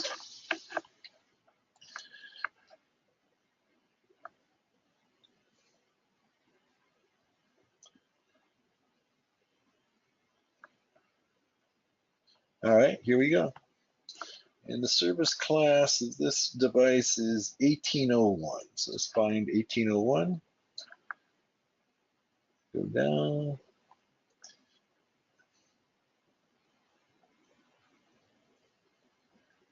I don't see 1801. Only goes to 1402. How is this one 1801?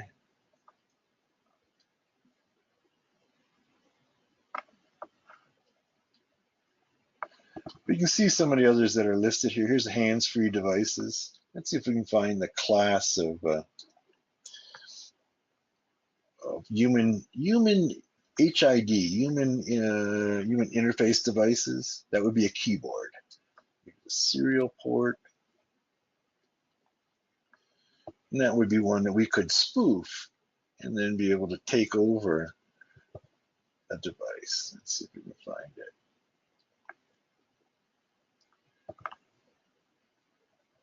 Here's the headset, phone book access. 3D glasses have their own class. Interesting. Generic networking.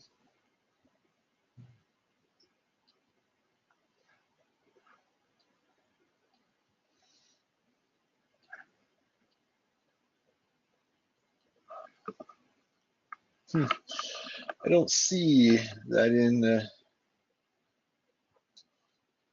Okay, it says, see, Carlos says, so what is L2 cap? It says L2 cap Bluetooth core specification, maximum value. We're going to get to that. Okay, we haven't gotten to that yet.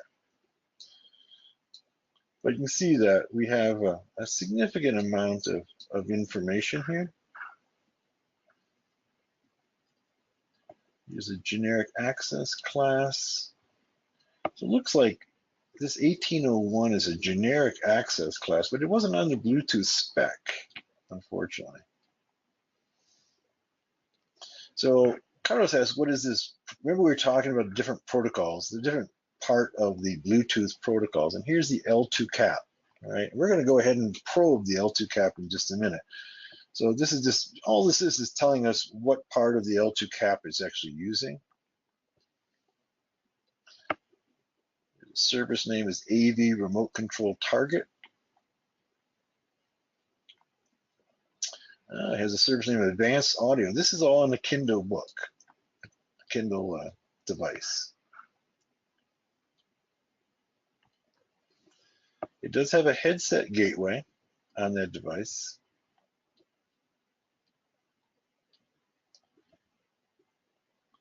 Looks like it's using channel 12.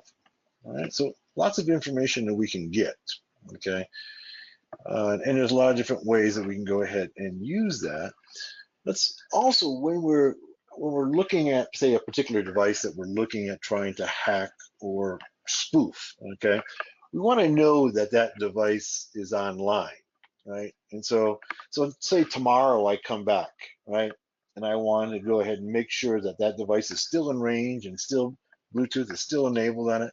There is a tool in this BlueEZ suite called the L2 ping, which works very similar to a ping command in TCP/IP. So it's L2 ping, right? And then the MAC address. So let's go ahead and LC's Kindle. Let's make sure that it's up and running and go and ping it. And it is there.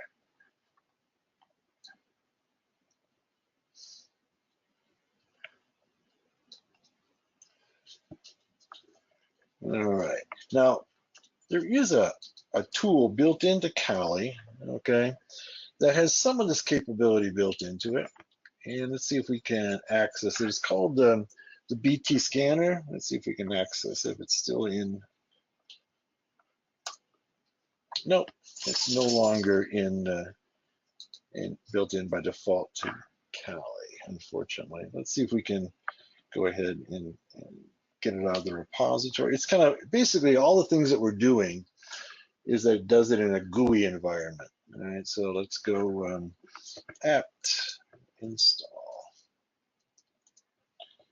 BT scanner. There we go. It's still in the repository. So if you're more comfortable with a GUI, we can use that to get the same information.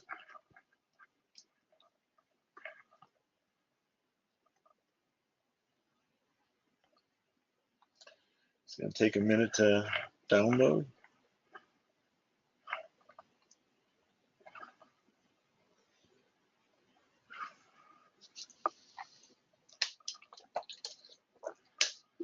And so what we've done is very similar to, say, doing a port scan and other fingerprinting tools in TCP/IP. We've got the information that we need now to be able to begin to hack those devices. And one of the things that I mentioned as one of those ways is to spoof the class.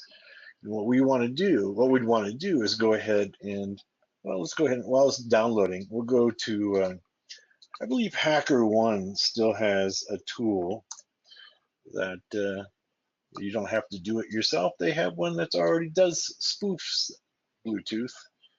Let's go ahead and look at what they've got.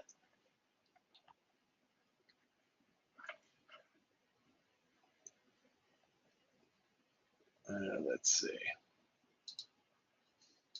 Let's go Bluetooth. They have a device that basically spoofs a. I'm not seeing anything. Nothing's coming up. Oh, it's not HackerOne. That's not who I'm thinking of. HackerOne's a bug bounty program. That's wrong company. Okay, Bluetooth.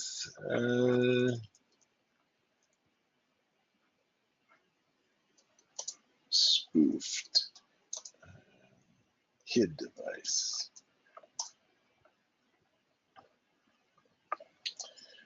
Here's some DEF CON speeches.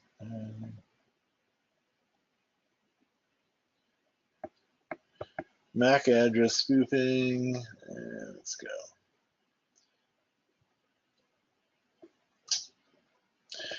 This I have right here. This is actually a device, but unfortunately they're not selling it anymore.